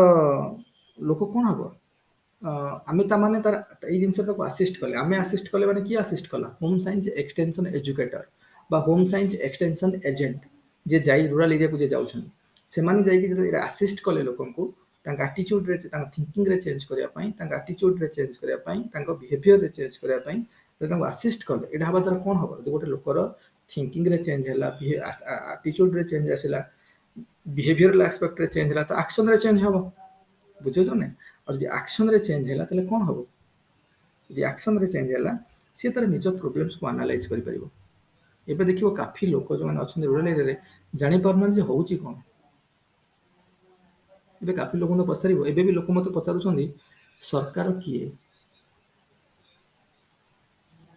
ବୁଝୁଛ ନା? ଲୋକଙ୍କର ଏପର୍ଯ୍ୟନ୍ତ ଧାରଣା ନାହିଁ ଯେ ସରକାର କିଏ। ଲୋକ ଭାବନ୍ତି ନବୀନ ପଟ୍ଟନାୟକ ସରକାର, ପିଏମ୍ ମୋଦି ସରକାର, ଲୋକମାନଙ୍କୁ ଲାଗୁଛି। ତେଣୁ ଏବେ ବି କାଫି ଇଗ୍ନୋରାନ୍ସ, ଆମେ ଯେଉଁମାନେ ପଢୁଛନ୍ତି କିଛି କିଛି, ଆମକୁ ତ ନଲେଜ ରହୁଛି ଯେ ଏଇ ଜିନିଷର ବଞ୍ଚିତ ଅଛି, ସେମାନଙ୍କୁ ତ ନଲେଜ ନାହିଁ ନା, ସେମାନେ ବର୍ତ୍ତମାନ ପଚାରୁଛନ୍ତି ସରକାର କିଏ। ତାଙ୍କୁ ଲାଗୁଛି ସରକାର କିଏ ଗୋଟେ ଲୋକ ଅଛି, ତା ନା ସିଏ ସରକାର। ବୁଝୁଛ ନା ନାଇଁ? ଏପର୍ଯ୍ୟନ୍ତ ସରକାରଟା ଗୋଟେ ସିଷ୍ଟମ ବୋଲି ଆମେ ସମସ୍ତେ ଡେମୋକ୍ରାଟିକାଲି ବନେଇଛେ, ସେଟା ଲୋକଙ୍କର ଧାରଣା ନାହିଁ। ଏତେ ଇଗ୍ନୋରାନ୍ସ 2022ରେ ବି। ବୁଝାପଡୁଛି ନା ନାଇଁ? ତେଣୁ କଥା ହେଲା, ଏଇସବୁ ଯେତେବେଳେ ଆମେ ଲୋକଙ୍କୁ ଏଜୁକେଟ୍ କରେଇବା, ଲୋକଙ୍କର ଥିଙ୍କିଂରେ ଚେଞ୍ଜ ଆସିଲା, ବିହେଭିୟର ଆଟିଚ୍ୟୁଡରେ ଚେଞ୍ଜ ହେବ, ସେ ନିଜର ସିଚୁଏସନର ଯେଉଁ ପ୍ରୋବ୍ଲେମ୍ସ ଅଛି ତାକୁ ଆନାଲିସିସ୍ କରିପାରିବେ, ପ୍ରପର ୱେରେ ଆନାଲିସିସ୍ କରିପାରିବେ, ଲଜିକାଲ ଆନାଲିସିସ୍ କରିପାରିବେ, ସୋ ଦ୍ୟାଟ୍ ସେମାନେ ତାଙ୍କର ଫେଲ୍ଟ ନିଡ୍ସ ଆଉ ଅନଫେଲ୍ଟ ନିଡ୍ସ ବିଷୟରେ ଜାଣିପାରିବେ। ଫେଲ୍ଟ ନିଡ୍ସ ହେଲା ଯେଉଁ ନିଡ୍ସ ଗୁଡ଼ାକ ତାଙ୍କୁ ଅନୁଭବ ହେଇଛି। ଗୋଟେ ଏରିଆରେ ମନେକର କିଛି ଲୋକ ରହୁଛନ୍ତି, ସେଠି ଯଦି ତାଙ୍କ ନିଡ୍ସ କ'ଣ ଦରକାର, ତାଙ୍କୁ କ'ଣ ପ୍ରୋବ୍ଲେମ୍ ହେଇଛି, ତାଙ୍କର କ'ଣ ଆବଶ୍ୟକତା ଅଛି, ସେ ତାକୁ ଯେଉଁଟା ଜାଣିଛନ୍ତି, ସେମାନେ ଅନୁଭବ କରିଛନ୍ତି, ସେଇଟାକୁ ଆମେ କହିବା ଫେଲ୍ଟ ନିଡ୍ସ। ଯେମିତିକି ଯଦି ଗୋଟେ ରୁରାଲ ଏରିଆରେ ଜଣେ ଅଛନ୍ତି, ସେ ଦେଖୁଛନ୍ତି ଯେ ଆମ ଏରିଆକୁ ଠିକ୍ ରାସ୍ତା ନାହିଁ, ତାହେଲେ ସେଇଟା ଯେ ଫେଲ୍ଟ ନିଡ୍ସ। ସିଏ ଦେଖୁଛନ୍ତି ଯେ ଆମ ଏରିଆରେ ହେଲ୍ଥ ଫ୍ୟାସିଲିଟିଜ ନାହିଁ, ଲୋକଙ୍କର କିଛିଟା ପ୍ରୋବ୍ଲେମ୍ ହେଲେ ଆମକୁ ଡିଷ୍ଟ୍ରିକ୍ଟ ହେଡକ୍ୱାର୍ଟରକୁ ଯିବାକୁ ପଡୁଛି, 40-30-35 କିଲୋମିଟର ଅତିକ୍ରମ କରିକି ଯିବାକୁ ପଡୁଛି, ଆମ ପାଖରେ କିଛି ନାହିଁ। That is a felt needs. ଯଦି ତାଙ୍କୁ ଲାଗୁଛି ଯେ ଆମର ଏଠି ଡ୍ରିଙ୍କିଂ ୱାଟରର ଫ୍ୟାସିଲିଟିଜ ନାହିଁ, କାରଣ ଏଇସବୁ ୱାଟର ଦେଖୁ ଆଜିକାଲି କାଫି ୱାଟର ବର୍ନ ଡିଜିଜ୍ ହେଉଛି, କିଡନୀ ଫିଡନୀ କାଫି ପ୍ରୋବ୍ଲେମ୍ସ ହେଉଛି ୱାଟର ଯୋଗୁଁ ଲୋକଙ୍କର। ଗୋଟେ ଏରିଆର ୱାଟର ପ୍ରୋବ୍ଲେମ୍ ଲାଗି କାଫି ଲୋକଙ୍କର ପ୍ରୋବ୍ଲେମ୍ସ ଆସୁଛି। ତେଣୁ କହିବା କଥା ଯେ ଯଦି ସେଇଟା ସେମାନଙ୍କୁ ଫିଲ୍ କରୁଛନ୍ତି, ୱାଟର ଲାଗି ଆମକୁ କାଫି ଲୋକଙ୍କର ପ୍ରୋବ୍ଲେମ୍ ହେଉଛି ଏଠି, ତ ଆମକୁ ପ୍ରପର ଡ୍ରିଙ୍କିଂ ୱାଟର ଦରକାର ଫିଲ୍ଟର ହେଇକି। ତ that is a felt needs. ମାନେ ତା ମାନେ ଲୋକ ଯୋଉ ଅସୁବିଧା ଗୁଡ଼ାକ ତାଙ୍କୁ ହେଉଛି, ସେ ଜିନିଷର ତାଙ୍କୁ ଜ୍ଞାନ ଅଛି। ଅନଫିଲ୍ଡ ନିଡ୍ସ କୋଉଗୁଡ଼ାକ? ଅନଫିଲ୍ଡ ନିଡ୍ସ ହେଲା ସେଇ ନିଡ୍ସ ଗୁଡ଼ାକ ଯୋଉଗୁଡ଼ାକୁ ତାଙ୍କୁ ତ ନଲେଜରେ ଅଛି, ଯୋଉଗୁଡ଼ାକ ତାଙ୍କ ନଲେଜରେ ନାହିଁ କିନ୍ତୁ ଯୋଉଟା ଦରକାର ତାଙ୍କୁ। Example, quality education. ଆଜି ଆମ ରୁରାଲ ଏରିଆକୁ ଯିବା, ସ୍କୁଲ ତ ଖୋଲା ହେଇଛି, ଟିଚର ମାନେ ବି ଆସୁଛନ୍ତି, କିନ୍ତୁ ପାଠପଢ଼ାରେ କିଛି କ୍ୱାଲିଟି ନାହିଁ। ସେଠି ପଢ଼ୁଥିବା ପିଲାମାନେ କେହି ଯାଇକି ହାୟର ଲେଭେଲର ଯେଉଁ କମ୍ପିଟିସନ୍ ହେଉଛି ଆମ ଦେଶର, ୟୁପିଏସ୍ସିର ହଉ, ଓପିଏସ୍ସିର ହଉ, କି ବି ଯେକୌଣସି ହାୟର ଲେଭେଲର ଯେଉଁ କମ୍ପିଟେଟିଭ୍ ଏକ୍ଜାମ୍ ହେଉଛି, ରୁରାଲ ଏରିଆରେ ସ୍କୁଲିଂ କରିଥିବା ପିଲାଙ୍କର, ମାନେ ରୁରାଲ ଏରିଆରେ ସ୍କୁଲିଂ କରିକି ତାପରେ ଗ୍ରାଜୁଏସନ୍ କରିକି ଆସିଛନ୍ତି, ତାଙ୍କର ପରସେଣ୍ଟେଜ ବହୁତ କମ୍ ବର୍ତ୍ତମାନ ସମୟରେ। କେଉଁ ପିଲାମାନେ ବେଶୀ ପାର୍ଟିସିପେଟ୍ କରୁଛନ୍ତି? ଯେଉଁମାନେ ପ୍ରାଇଭେଟ୍ ସ୍କୁଲରେ ପଢ଼ିକି ଆସିଛନ୍ତି, ଆଇସିଏସ୍ସିରେ, ସିବିଏସ୍ସିରେ, କିମ୍ବା ଟିକେ ମାନେ ଅର୍ବାନ ଲୋକେସନରେ ଥିବା ସବୁ ସ୍କୁଲ ଗୁଡ଼ାକ ଯେଉଁଠି ଟିକେ ଆୱାରନେସ୍ ଅଛି ତାଙ୍କ ପ୍ୟାରେଣ୍ଟସ୍ଙ୍କର, ତ ସେଇଠୁ ପଢ଼ିଥିବା ପିଲାମାନଙ୍କର ପାର୍ଟିସିପେସନ୍ ବେଶୀ ରହୁଛି ବା ସକ୍ସେସଫୁଲ୍ ସେମାନେ ହେଉଛନ୍ତି ଆଗକୁ ଯାଇକି। ବାକି ଏମାନଙ୍କର କିଛି ନାହିଁ। ତା ମାନେ ସେଇ ଏରିଆରେ ନୁହେଁ ଯେ ଟ୍ୟାଲେଣ୍ଟ ନାହିଁ, ସେଇଟା ନୁହେଁ, କ୍ୱାଲିଟି ଏଜୁକେସନ୍ ନାହିଁ। ଆଉ ଯୋଉଟା କି ସେଇ ଏରିଆରେ ରହୁଥିବା ଲୋକଙ୍କ ପାଖରୁ ନଲେଜରେ ନାହିଁ, କାରଣ ସେ ନିଜେ ପଢ଼ି ନାହାନ୍ତି। ତାଙ୍କ ଯେଉଁମାନେ ପ୍ୟାରେଣ୍ଟସ୍ ମାନେ ତାଙ୍କୁ ସେ କେବେ ସ୍କୁଲ ଯାଇନାହାନ୍ତି, କିଏ ତାଙ୍କ ଭିତରେ ସ୍କୁଲ ଯାଇକି ଟେନ୍ଥ ଫେଲ୍ ହେଇକି ରହିଯାଇଛି, କି କିଏ ଯାଇକି +2 କରିକି ରହିଯାଇଛି। ତେଣୁ ତାଙ୍କୁ ଏତେ କ୍ୱାଲିଟି ବିଷୟରେ ଜଣା ନାହିଁ, ତାଙ୍କୁ ଲାଗୁଛି ପଢ଼ିଦେଲେ ହେଇଗଲା, ଯେ ଆମ ସାର୍ ଆସୁଛନ୍ତି, କଲେଜ ଅଛି, ପିଲା ପଢ଼ୁନି ବୋଲି ହଉନି। କିନ୍ତୁ ସେ ଜାଣିପାରୁନାହାନ୍ତି ଯେ ଯେଉଁ ଟିଚର ତାର ନିଜର କିଛିର କ୍ୱାଲିଟି ନାହିଁ, ତେଣୁ ସେ ପିଲାକୁ କ'ଣ ପଢ଼େଇବ? ତେଣୁ ପିଲା ଯେତେବେଳେ ଛୋଟ ଛୋଟ କ୍ୱାଲିଟିରୁ ବଞ୍ଚିତ ରହୁଛି, ତା ଗ୍ରାଜୁଆଲି ତାକୁ ଫିଲ୍ ହେଉଛି ମୋ ଦ୍ୱାରା ହବନି, କାରଣ ପାଠଟାକୁ ରିଅଲରେ ସେ ଫିଲ୍ କରିପାରୁନି। ସେ ଫିଲିଙ୍ଗସଟା ଆସୁନି, ଆଗକୁ ଯିବା ଏଇ ଯେ ପ୍ରୋବ୍ଲେମ୍ ହେଉଛି ଆଗକୁ ଯାଇକି। ମ୍ୟାକ୍ସିମମ୍ ପିଲା ଦେଖିବ ଇଂରାଜୀରେ, ଇଂଲିଶ ଥୋଡ଼ି ଗୋଟେ ଡିଫିକଲ୍ଟ ଲାଙ୍ଗୁଏଜ, ଗୋଟେ ଡିଫିକଲ୍ଟ ସବଜେକ୍ଟ ଗୋଟେ, କିନ୍ତୁ ଆମ ସ୍କୁଲରେ ଦେଖିବ କାଫି ପିଲାଙ୍କର ଏବେ ବି କାଫି ଇଂଲିଶ ଭଲ ଆସୁଛି। ଲୋକ ଇଂଲିଶଟା ଗୋଟେ ନଲେଜ ହିସାବରେ ନେଉଥିଲେ, ଇଂଲିଶ ଭଲ କହୁଛୁ ମାନେ ତମ ଭଲ ନଲେଜ ଅଛି, ତମେ ବହୁତ ଟ୍ୟାଲେଣ୍ଟେଡ। ଏଇଭଳିଆ ଧାରଣା ଏବେ ଟିକେ ଲୋକଙ୍କର ଦୂର ହେଲାଣି, କିନ୍ତୁ ଆଗରୁ ଏଇଭଳିଆ ଭୁଲ ଥିଲା। এটা କାରଣ ଏଗୁଡ଼ାକ ଯେଉଁ ହେଉଛି, ଦ୍ୟାଟ୍ ଅନଫିଲ୍ଡ ନିଡ୍ସ। ତାଙ୍କୁ ତ କ୍ୱାଲିଟି ଏଜୁକେସନ ଦରକାର ଅଛି, କିନ୍ତୁ ସେ ଜାଣିନାହାନ୍ତି ଏପର୍ଯ୍ୟନ୍ତ କ୍ୱାଲିଟି ଏଜୁକେସନ କ'ଣ। ତାଙ୍କର ନିଡ୍ ଅଛି କିନ୍ତୁ ତାଙ୍କର ଫିଲ୍ ନାହିଁ ଏପର୍ଯ୍ୟନ୍ତ ଏ ଜିନିଷର। That is unfelt needs. ତେଣୁ ଯଦି ଆମେ ଏକ୍ସଟେନ୍ସନ ଏଜୁକେସନ ମାଧ୍ୟମରେ ଲୋକଙ୍କର ଏତିକି ଚେଞ୍ଜ କରାଇବା, ତାଙ୍କ ନଲେଜ ବେସ୍ରେ ଚେଞ୍ଜ ହେବ, ଥିଙ୍କିଂ ଲେବୁଲରେ ଚେଞ୍ଜ ହେବ, ଆଟିଚ୍ୟୁଡରେ ଚେଞ୍ଜ ହେବ, ବିହେଭିଅରରେ ଚେଞ୍ଜ ହେବ, ଆକ୍ସନରେ ଚେଞ୍ଜ ଆସିବ। ଲୋକମାନେ ଷ୍ଟାର୍ଟ କରିବା ଫିଲ୍ କରିବା, ଅନଫେଲ୍ଟ ନିଡ୍ସ ବିଷୟରେ ବି ଫିଲ୍ କରିବେ, ଫେଲ୍ଟ ନିଡ୍ସ ବିଷୟରେ ବି ଫିଲ୍ କରିବେ। ବୁଝିଲେ ନା ନାଇଁ? ତ ଏଇସବୁ ଜିନିଷ ଗୁଡାକ ଆମେ କରିପାରିବା। That's objective, main objective, general objective extension ଏଜୁକେସନର। ତାପରେ ଯେ ଆମେ ତ ସବୁବେଳେ ଦେଖ, କୌଣସି ଯେହେତୁ ଆମେ ଗୋଟେ ଡେମୋକ୍ରାଟିକ ସେଟଅପରେ ରହୁଛେ ସମସ୍ତେ, ଏଠି ଆମକୁ ସମସ୍ତେ ଚାହିଁଲେ ଆମେ କିଛି କରିପାରିବାନି। ଆମେ ମନେକର ଗୋଟେ ଏରିଆରେ ଗୋଟେ କମ୍ୟୁନିଟିରେ ଆମେ ମନେକର 100 ପରିବାର ରହୁଛେ, କି ମନେକର ଧର 40 ପରିବାର ଆମେ ରହୁଛେ, 40-50 ପରିବାର ଆମେ ରହୁଛେ, ସମସ୍ତେ ଫ୍ୟାମିଲି ରହୁଛେ। ଥୋଡ଼ି 40-50 ପରିବାର ଯାଇକି ଆମେ ସବୁ ହବା କୋଉଠି ବ୍ଲକ ଅଫିସକୁ ଯିବା, କୋଉଠି ଡିଷ୍ଟ୍ରିକ୍ଟ ଅଫିସକୁ ଯିବା, କଲେକ୍ଟରଙ୍କ ଅଫିସକୁ ଯିବା, କି କୋଉଠିକି ତହସିଲଦାରଙ୍କ ପାଖକୁ ଯିବା, ସବୁ 40-50 ଜଣ ସମସ୍ତେ ଟିକେ ଯିବା। ଆମ ତରଫରୁ ଜଣେ ରିପ୍ରେଜେଣ୍ଟେଟିଭ ଯିବା କଥା, ଜଣେ ଆମ ତରଫରୁ ପ୍ରତିନିଧିତ୍ୱ କରିବେ। ତ ଆମେ ଲିଡର ଦରକାର। ଆଉ ଲିଡର କିଏ? ରୁରାଲ ଲିଡରସିପ ଦରକାର। ତେଣୁ ସେଇଭଳିଆ ଭଲ ରାଇଟିୟସନେସ୍ ରଖୁଥିବା ବା ଯୋଉଟା କୁହାଯାଏ କ'ଣ ନୈତିକତା ଥିବା ଗୋଟେ ଲୋକକୁ ଆମେ ଲିଡର ବାଛିବା ଦରକାର। ଆଉ ସେଇଭଳିଆ ଲୋକଙ୍କୁ ଆମେ କେମିତି ହବ? ଯୋଉ ଆଜିକାଲି ଦେଖିବ ଯେତିକି ଲିଡର ବନୁଛନ୍ତି, ତ ସେ ଯୋଉ ସବୁ ସମିତି ସଭ୍ୟ, ସରପଞ୍ଚ କାଁ ଭାଁ ଗୋଟେ କିଏ ଶିକ୍ଷିତ ଲୋକ ବନୁଛି, ନହେଲେ ବାକି ମୂର୍ଖ ଗୁଡାକ ସବୁ ସରପଞ୍ଚ ବନୁଛନ୍ତି। ଆଉ ବାକି ସମିତି ସଭ୍ୟ କାଫି ମାନେ ମୂର୍ଖ ସବୁ, ତାର ପାଠ ସହିତ କିଛି ସମ୍ପର୍କ ନାହିଁ। କିଏ କୋଉଠି ଯାଇକି +2 +2 ପଢିଦେଇଥିବ, କି ବିଏ ପଢିଥିବ, ଏମିତି ୱିମେନ୍ ସିଟ୍ କରିଦଉଛନ୍ତି, ତାଙ୍କ ସ୍ତ୍ରୀ ଗୁଡାଙ୍କୁ ଜବରଦସ୍ତ ଛିଡା କରୁଛନ୍ତି। ବୁଝୁଛ ନା ନାଇଁ? ଯୋଉମାନଙ୍କର ନା ପଲିଟିକ୍ସରେ କିଛି ଜଣା ନାହିଁ। ତ ଏଇ ଟାଇପର କଣ୍ଡିସନ ରୁରାଲ ଏରିଆରେ ସବୁ ହଉଛି। କାରଣ ଏଇଟା ହବା ଦ୍ୱାରା ଦେଖ କେମିତି ରିଲେଟ କରାହଉଛି। ଦେଖ ମାନେ ତମେ ଏମିତି ତ ମୂର୍ଖ ଫୂର୍ଖ ଲେଖିବନି, ତମେ ଲେଖିବ ଯେ ଲୋ କ୍ୱାଲିଟିର ଜିନିଷ ହଉଛି କେମିତି। ମନେକର ଏଇଭଳିଆ ହେବା ଦ୍ୱାରା କ'ଣ ହଉଛି ନା, ବର୍ତ୍ତମାନ ଆମର ଯୋଉ ଗ୍ରାସରୁଟ୍ ଡେମୋକ୍ରାସିକୁ ଆମେ ବହୁତ ଷ୍ଟ୍ରେଙ୍ଗଥେନିଂ କରିବା। ଦେଖ ଏଇଠି ଆମେ ରିଲେଟ କରୁଛେ ପଲିଟିକୁ, ଗ୍ରାସରୁଟ୍ ଡେମୋକ୍ରାସିକୁ ଆମେ ଷ୍ଟ୍ରେଙ୍ଗଥେନିଂ କରିବା ପାଇଁ ଚାହୁଁଛେ। ଗ୍ରାସରୁଟ୍ ଡେମୋକ୍ରାସିକୁ ଆମେ ଷ୍ଟ୍ରେଙ୍ଗଥେନିଂ କରିବା ପାଇଁ ଚାହୁଁଛେ, ତ ଆମେ କହୁଛେ ଯେ ଲୋକାଲ ଡେମୋକ୍ରାସି ଷ୍ଟ୍ରଙ୍ଗ ହବା ଦରକାର। ଆଉ ଯଦି ଲୋକାଲ ଡେମୋକ୍ରାସି ଷ୍ଟ୍ରଙ୍ଗ ନ ହଉଛି, ତ ଡେମୋକ୍ରାସିର ମାନେ ବି କିଛି ନାହିଁ। ଏମିତି ହାୟର ଲେବୁଲରେ ତମେ କ'ଣ କରୁଛ, ଲୋକାଲ ଲେବୁଲରେ ଷ୍ଟ୍ରେଙ୍ଗଥ ଆମର ନାହିଁ, କିଛି ହେଇପାରିବନି। ତେଣୁ ଲୋକାଲ, ମୁଁ ଭୁଲିଗଲି ଜଣେ ପଲିଟିକାଲ ସାଇଣ୍ଟିଷ୍ଟ ନା ସେ କହିଥିଲେ ଲୋକାଲ ଡେମୋକ୍ରାସି ନେଇ ଗୋଟେ ଦେଇଥିଲେ। ଏଠି କିଛିଟା ବହୁତ ଅଛି, କ'ଣ କହିଲ କୋଟେସନ ଅଛି, ଲେଖିହବ ଏଇଠି ହେଲା। ତେଣୁ ଲୋକାଲ ଡେମୋକ୍ରାସି ଷ୍ଟ୍ରଙ୍ଗ ହବା ଦରକାର। ଲୋକାଲ ଡେମୋକ୍ରାସି ଷ୍ଟ୍ରଙ୍ଗ ହବ ମାନେ ଲୋକାଲ ଲିଡରସିପ ଭଲ ହବା ଦରକାର, ଯୋଉମାନଙ୍କର ରାଇଟିୟସନେସ୍ ହାର୍ଟରେ ଅଛି, ନୈତିକତା ଅଛି, ଯୋଉମାନଙ୍କର ମୋରାଲିଟି ଷ୍ଟ୍ରଙ୍ଗ ଅଛି, ସେଇଭଳିଆ ଲୋକ ଲିଡର ହବା କଥା। ରୁରାଲ ବ୍ୟାକଗ୍ରାଉଣ୍ଡରୁ ଆସିବା ଦରକାର। ସରପଞ୍ଚ ବନିବେ, ପଞ୍ଚାୟତ ସମିତି ସଭ୍ୟ ବନିବେ, ଜିଲ୍ଲା ପରିଷଦ ସଭ୍ୟ ବନିବେ, ଏଇ ଟାଇପର ବନିବା ଦରକାର। ତ ଏଇଟା କେତେବେଳେ ହବ? ଯେତେବେଳେ ରୁରାଲ ଏରିଆର ଲୋକମାନେ ନିଜର ନିଜର ନଲେଜ ବେସ୍ରେ ଚେଞ୍ଜ ଆଣିକି, ନିଜର ଆଟିଚ୍ୟୁଡରେ ଚେଞ୍ଜ କରିବେ, ବିହେଭିଅରରେ ଚେଞ୍ଜ ଆସିବ, ସେତେବେଳେ ସେମାନେ ତାଙ୍କ ରାଇଟ୍ କ୍ୟାଣ୍ଡିଡେଟକୁ ଚୁଜ୍ କରିପାରିବେ। ଇଭିନ୍ ବି ସେ ଏରିଆରେ ଲିଡର ହେବା ପାଇଁ ବି ଭଲ ଲୋକ ଲିଡରସିପ୍ ବାହାରିବେ, ଭଲ ଲିଡରସିପ୍ ସେଠୁ ବାହାରିବ, ଯେଉଁମାନେ କି ରିପ୍ରେଜେଣ୍ଟେସନ କରିପାରିବେ ତାଙ୍କ କମ୍ୟୁନିଟିକୁ ବା ତାଙ୍କ ପ୍ରତିନିଧିତ୍ୱ କରିବେ। ସେଭଳିଆ ହାଇ ମୋରାଲ ଭ୍ୟାଲ୍ୟୁ ଥିବା ଲୋକ ଆସିବେ, ଆଉ ଲୋକ ବି ତାକୁ ପସନ୍ଦ କରିବେ। ନା କି ଆଜିକାଲି ସମୟରେ ଯେମିତି ଯିଏ ଯେତେ ଆଲକୋହଲ ଦେଲା, ଯିଏ ଯେତେ ମାନେ ପଇସା ଦେଲା, ଲୋକ ସେଇ ଟାଇପର ଲୋକକୁ ଆଜିକାଲି ଭୋଟ ଦେଇ ଦେଉଛନ୍ତି। କାରଣ ଲୋକଙ୍କର ସେଇ ଆଟିଚ୍ୟୁଡ ନାହିଁ। ବର୍ତ୍ତମାନ ଲୋକଙ୍କର ବିହେଭିଅରରେ ଚେଞ୍ଜ ହେଇନି। ସେ ଯୋଉ ଆଟିଚ୍ୟୁଡ ଅଛି, ସେ ଆଟିଚ୍ୟୁଡରେ ଚେଞ୍ଜ ଆସିନି। ତାଙ୍କୁ ଲାଗୁଛି ଯେ କେହି ତ କିଛି କରୁନାହାନ୍ତି, ଯେ ଆମକୁ ପଇସା ଦେଇ ତାଙ୍କୁ ଭୋଟ ଦେଇଦେବା। ବୁଝୁଛ ନା? ତେଣୁ article 326 under the right to vote, Bharat ସମ୍ବିଧାନ ସମସ୍ତଙ୍କୁ ଅଧିକାର ଦେଇଛି। ତାର ଓଜନଟା ବା ତାର କ୍ୱାଲିଟିଟା ମାନେ ବୁଝିପାରୁନାହାନ୍ତି। କାରଣ କ'ଣ ପାଇଁ? ବିକଜ ଅଫ ଦର ଇଗ୍ନୋରାନ୍ସ। ଆର୍ଟିକଲ 326 କେତେ ଜଣ ଆମେ ନା ପଢୁଛେ ବୋଲି ଆମେ ଜାଣିଛେ, ଥୋଡ଼ି ସମସ୍ତେ ଜାଣିଛନ୍ତି। ତେଣୁ ଏଇ ଜିନିଷ ଗୁଡ଼ା ତାଙ୍କ ଭାରତ ସମ୍ବିଧାନରେ ଯୋଉ ଦାୟିତ୍ୱଟା ଦେଇଛି ବା ଯୋଉ ଅଧିକାରଟା ତାଙ୍କୁ ଦେଇଛି, ତାର ଉପଯୋଗ ସବୁ ନେଇ କରିପାରୁନାହାନ୍ତି। କନଷ୍ଟିଟ୍ୟୁସନାଲ ରାଇଟ୍ ତାଙ୍କୁ ମିଳିଛି, ବିକଜ ଅଫ ଦର ଇଗ୍ନୋରାନ୍ସ। ତେଣୁ ଏଇ ମ୍ୟାଟରରେ ବି ଲୋକଙ୍କୁ ଆମେ ଷ୍ଟ୍ରେଙ୍ଗଥେନିଂ କରିପାରିବା। ଏଇଟା ହେଲା ମାନେ ଲିଡରସିପ୍ ବି ଭଲ ବାହାରିବ ରୁରାଲ କମ୍ୟୁନିଟିରୁ। ଲିଡରସିପ୍ ଭଲ ବାହାରିଲେ ଯୋଉ ଗ୍ରାସରୁଟ୍ ଡେମୋକ୍ରାସି ବା ପଞ୍ଚାୟତ ସିଷ୍ଟମ ଆମର ଷ୍ଟ୍ରଙ୍ଗ ହବ। ଆଣ୍ଡ ହଉଛି ଗୁଡ୍ ଫର ଆୱାର ଡେମୋକ୍ରାସି, ଆମ କମ୍ୟୁନିଟି ପାଇଁ ଗୋଟେ ଭଲ ସଂକେତ।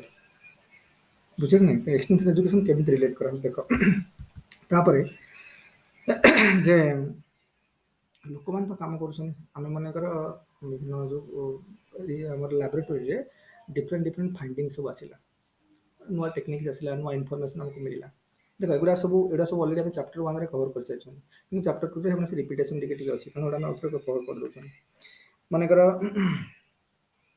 ଯେ ଯୋଉ ଲୋକମାନେ କାମ କରୁଛନ୍ତି, କିଛିଟା ଲୋକ ରେଲୱେରେ ଅଛନ୍ତି, ଗୋଟେ ମନେକର ୱିଭର ଅଛନ୍ତି, ତନ୍ତୀ ଯୋଉମାନେ ସବୁ ୱିଭିଂ କାମ କରୁଛନ୍ତି, ତ ସେମାନେ ଅଛନ୍ତି, କିନ୍ତୁ ସେମାନଙ୍କର ନଲେଜ ନାହିଁ। ଯୋଉଠି ୱିଭିଂ ଟେକ୍ନୋଲୋଜି ଆମକୁ ଶିଖା ହଉଛି ମନେକର, कि टेक्सटाइल टेक्नोलोजी जो यूनिवर्सिटी शिखा हो कि इंजीनियरिंग कर टेक्सटाइल साइंस जो स्टडी कर तो सेठी किसी न्यू टेक्निक्स आसला नुआ मेसिनारीज आसला नुआ वे जिन करहब जिन आसला तो जो मैंने करूँ प्राक्टिकल फिल्ड रही पाखे नलेज तो पहुँचा दरकार ना बुझे ना से तो पहुँचले मुझे इम्प्लीमेंट करेंगे आम पूरा जानिक रहीगले कौन लाभ अच्छे पाठ पढ़ी रहीगले कौन लाभ अच्छे तेनाली पाखे पहुँचा दरकार ये पहुँचा दायित्व हूँ एक्सटेंशन एजुकेशन तेणु यहाँ कला मैंने कौन हम लोक मैंने कम रियल प्राक्टिकल फिल्ड कम कर जिन को एक्चुअल प्रैक्टिस लगे पारे तो आमको जो रिसर्च फाइंडिंग्सटा न्यू टेक्नोलोजी जहाँ आसला से कम लगे यूटिलिटी बढ़ यूटिलिटी भैल्यू बढ़ टेक्नोलोजी तेणु यहाँ गोटे आस्पेक्ट भी एक्सटेंशन एजुकेशन यहाँ भी हेल्प होमको है कौन आ सहित भी आउ गोटे कहली यहाँ बाय डायरेक्शनल एक्सटेंशन एजुकेशन गोटे बाय डायरेक्शनल प्रोसेस एमती नुह जे आम खाली लैबोरेटरी रू फॉर्मल इंस्टीट्यूशन रू बा यूनिवर्सिटी रू कॉलेज रू जो जिन नुआ नुआ शिखा हो नुआ ज्ञान कौशल को आम आनिक लोक पाखे पहुँचेगा वन साइड लोक सहित मिशुं लोक प्राक्टिकल नॉलेज बहुत अच्छे बिकज ये कमटा से कर सब तेणु जो प्राक्टिकल नॉलेज अच्छी जब आमको किसी नुआ फाइंडिंग्स मिला नुआ इश्यू मिला नुआ नीड प्रोब्लेम्स आमको फाइंड आउट है जहाँ चाहते आर भी आड्रेस हवा दरकार प्रॉपर गोटे जिनस मनकर आम आम मनकर आसिले एक्सटेंशन एजुकेशन एजुकेटर मनकर आसिक देखिले जे किसी लोक गोटे community that is a weaving community गोटे वीवर्स मानकर कम्युनिटी जो से माने जेनरेशन टू जेनरेशन बर्तमान कौन वीविंग काम कर टेक्सटाइल विभिन्न माने फैब्रिकेशन काम है मान फैब्रिक बनैबा है कि फाइबर मेकिंग रे से बहुत काम कर रिलेटेड काम कर माने वंशानुक्रमिक भाव में कर जेनरेशन टू जेनरेशन से काम कर तेणु वन्स आम पाखे आसिक पहुँची गले और से जिन प्रति अवगत देखिले जे ना या हो न्यू टेक्नोलोजी विषय जान जमी तुम कर जहाँ भी नॉलेज मिलला देले किंतु सेठी रहिला परे हमको फील है जे एमानकर जो जिनस बनाऊँ एमाने कम्पीट कर पारना मार्केट रे बा एमानक पई गोटे प्रॉपर मार्केटिंग सेंस एमानकर नाही बा प्रॉपर मार्केट एमानक अवेलेबल नाही तो सेति एमानकर जो प्रोडक्ट गुडा मैंने बनाऊँ तार राइट कॉस्ट मिल पारुनी राइट प्राइस मिलूनी न मिलवा फल एम कौन अनकम्पिटेटिव हो जाऊँ कारण आम जो पैसा न जिन फाइन देख money is the biggest motivator बुझे तुम पैसा मिलवा स्टार्ट हो तुम काफी मोटिवेशन डेभलप कर डायरेक्शन तेणु जदि राइट भैल्यू पाइपारे प्रोडक्टर मैंने आहरी मोटिवेटेड हूँ जिन को आहरी large scale circle scale production करते जहाँ फाइनेंशियल बेस काफी उन्नति डेभलपमेंट होता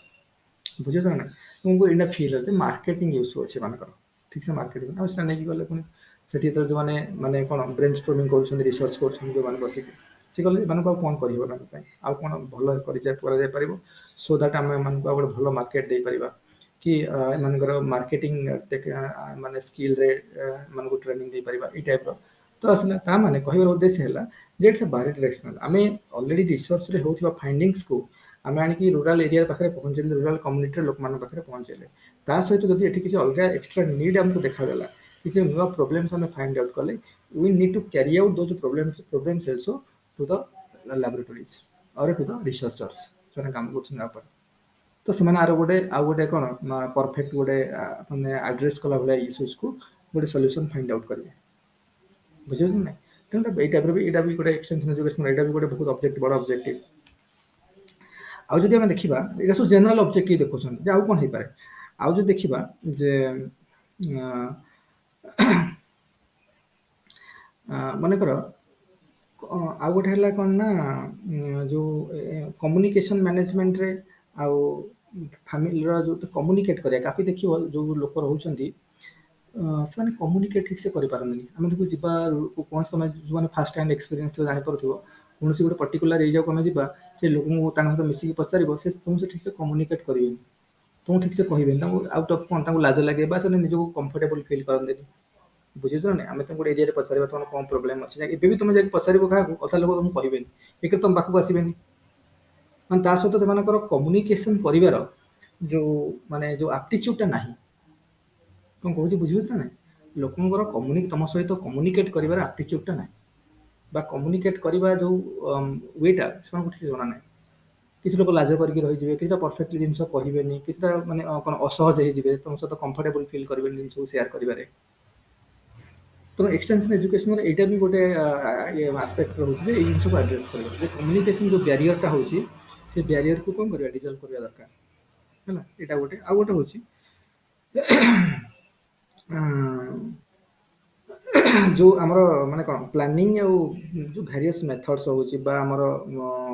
ଅ, ମାନେ ଆପ୍ରୋପ୍ରିଏଟ ଟେକ୍ନୋଲୋଜି ତାଙ୍କ ପାଖକୁ କେମିତି ପ୍ରପର ମେଥଡ୍ସରେ ବା ପ୍ରପର ଚ୍ୟାନେଲରେ ଟ୍ରାନ୍ସଫର କରିହବ ସେ ବିଷୟରେ ବି ମନେକର ଥ୍ରୁ ରେଡିଓ ହେଲା ଥ୍ରୁ ଟେଲିଭିଜନ ହେଲା ଆମେ ସବୁ ପଢିବା ଗୋଟେ ଲର୍ଣ୍ଣିଂ ଟେକ୍ନିକରେ 6 ନମ୍ବର ଚାପ୍ଟର ଗୁଡା ପଢା ହବ ତେଣୁ ତାଙ୍କ ପାଖରେ ଯେମିତି ପହଞ୍ଚେଇ ହବ ଏସବୁ ଜିନିଷରେ ବି ମାନେ କଣ ଡିଫରେଣ୍ଟ ମେଥଡ୍ସ ୟୁଜ୍ କରିକି ମିଡିଆ ୟୁଜ୍ କରିକି ବିଭିନ୍ନ ପ୍ରିଣ୍ଟ ମିଡିଆ ହେଲା ଭିଜୁଆଲ ମିଡିଆ ହେଲା କି ମାନେ ରେଡିଓ ମାଧ୍ୟମରେ ବି ତ ଏଇସବୁ ବିଭିନ୍ନ ମାଧ୍ୟମରେ କେମିତି ତାଙ୍କ ପାଖରେ ପହଞ୍ଚା ଯାଇପାରିବ ଇନଫର୍ମେସନକୁ ସେ ବିଷୟରେ ବି ଏକ୍ସଟେନସନ ଏଜୁକେସନ କାଫି ହେଲ୍ପ କରିପାରିବ ଏଇଟା ବି ଗୋଟେ ଅବଜେକ୍ଟିଭ ହେଇପାରିବ ତାପରେ ସେମାନଙ୍କର ପ୍ରଫେସନାଲ କମ୍ପିଟେନ୍ସରେ ବି ବଢ଼ିବ ମାନେ କ'ଣ ସ୍କିଲ୍ ବଢ଼ିବ ଯେଉଁ ରୁରାଲ ଏରିଆରେ ଯେଉଁ ଲୋକମାନେ ରହୁଛନ୍ତି ଯେ ଛୋଟ ଛୋଟ ପ୍ରଫେସନରେ କରୁଛନ୍ତି କିଏ କ'ଣ ବି କରୁଛି କିଏ ଟେକ୍ସଟାଇଲ ସେକ୍ଟରରେ କାମ କରୁଛି କିଏ ମାନେ କ'ଣ ମାନେ ହୋମ୍ ମେକର୍ସ ମାନେ ଅଛନ୍ତି ଯେଉଁମାନେ କାମ କରୁଛନ୍ତି ଘରେ ରହିକି କାମ କରୁଛନ୍ତି ହୋମ୍ ମେକର୍ସ ଗୁଡ଼ାକ ତ ତାଙ୍କ ମେକିଂ ଇଜ ପ୍ରଫେସନ୍ ଗୋଟେ ଫୁଲ୍ ଟାଇମ୍ ପ୍ରଫେସନ୍ ତେଣୁ ସେ ପ୍ରଫେସନରେ କେମିତି କ'ଣ ହବ ମାନେ ସେ ପ୍ରଫେସନରେ କେମିତି ତାଙ୍କର କ'ଣ ହବ କି ସ୍କିଲ୍ର ଏନହାନ୍ସମେଣ୍ଟ ହବ ତା ପ୍ରଫେସନାଲ କମ୍ପିଟେନ୍ସି ବଢ଼ିବ ସେ ଦିଗରେ ବି ମାନେ ତାଙ୍କୁ ହେଲ୍ପ କରିପାରିବେ ହେଲା ତା ସହିତ ତାପରେ କମ୍ୟୁନିକେସନ ମ୍ୟାନେଜମେଣ୍ଟ ଆଇଟି ସେକ୍ଟର ଯେମିତି ବର୍ତ୍ତମାନ ଡିଜିଟାଲ ଇଣ୍ଡିଆର କନସେପ୍ଟ କଥା କୁହାହଉଛି ଖାଲି ତମ ଉପରେ ରହି ଖାଲି ଡିଜିଟାଲ ଇଣ୍ଡିଆ କହିଦେଲେ କ'ଣଟା ହବ ଲୋକମାନଙ୍କୁ ଡିଜିଟାଲ ଇଣ୍ଡିଆର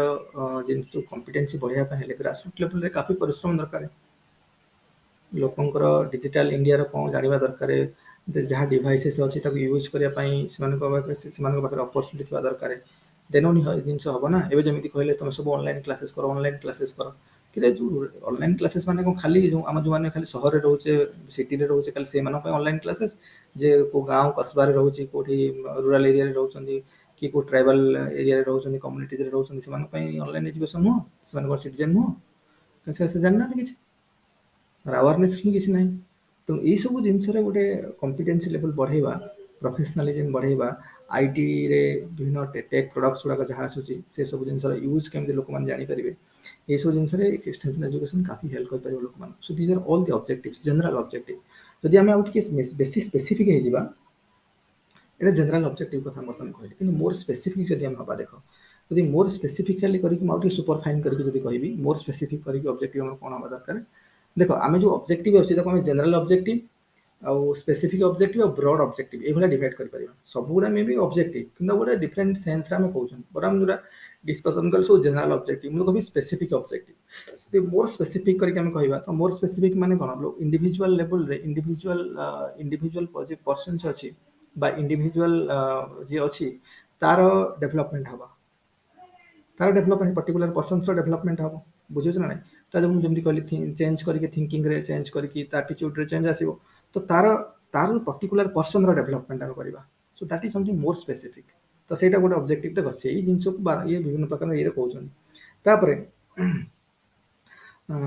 ଲୋକମାନେ ଯେମିତି ମୋର ଇଫେକ୍ଟିଭଲି ଆଉ ମୋର ଏଫିସିଏଣ୍ଟଲି କାମ କରିବେ ତାଙ୍କୁ ସେଭଳିଆ ପ୍ରପର ନଲେଜ ଦେବା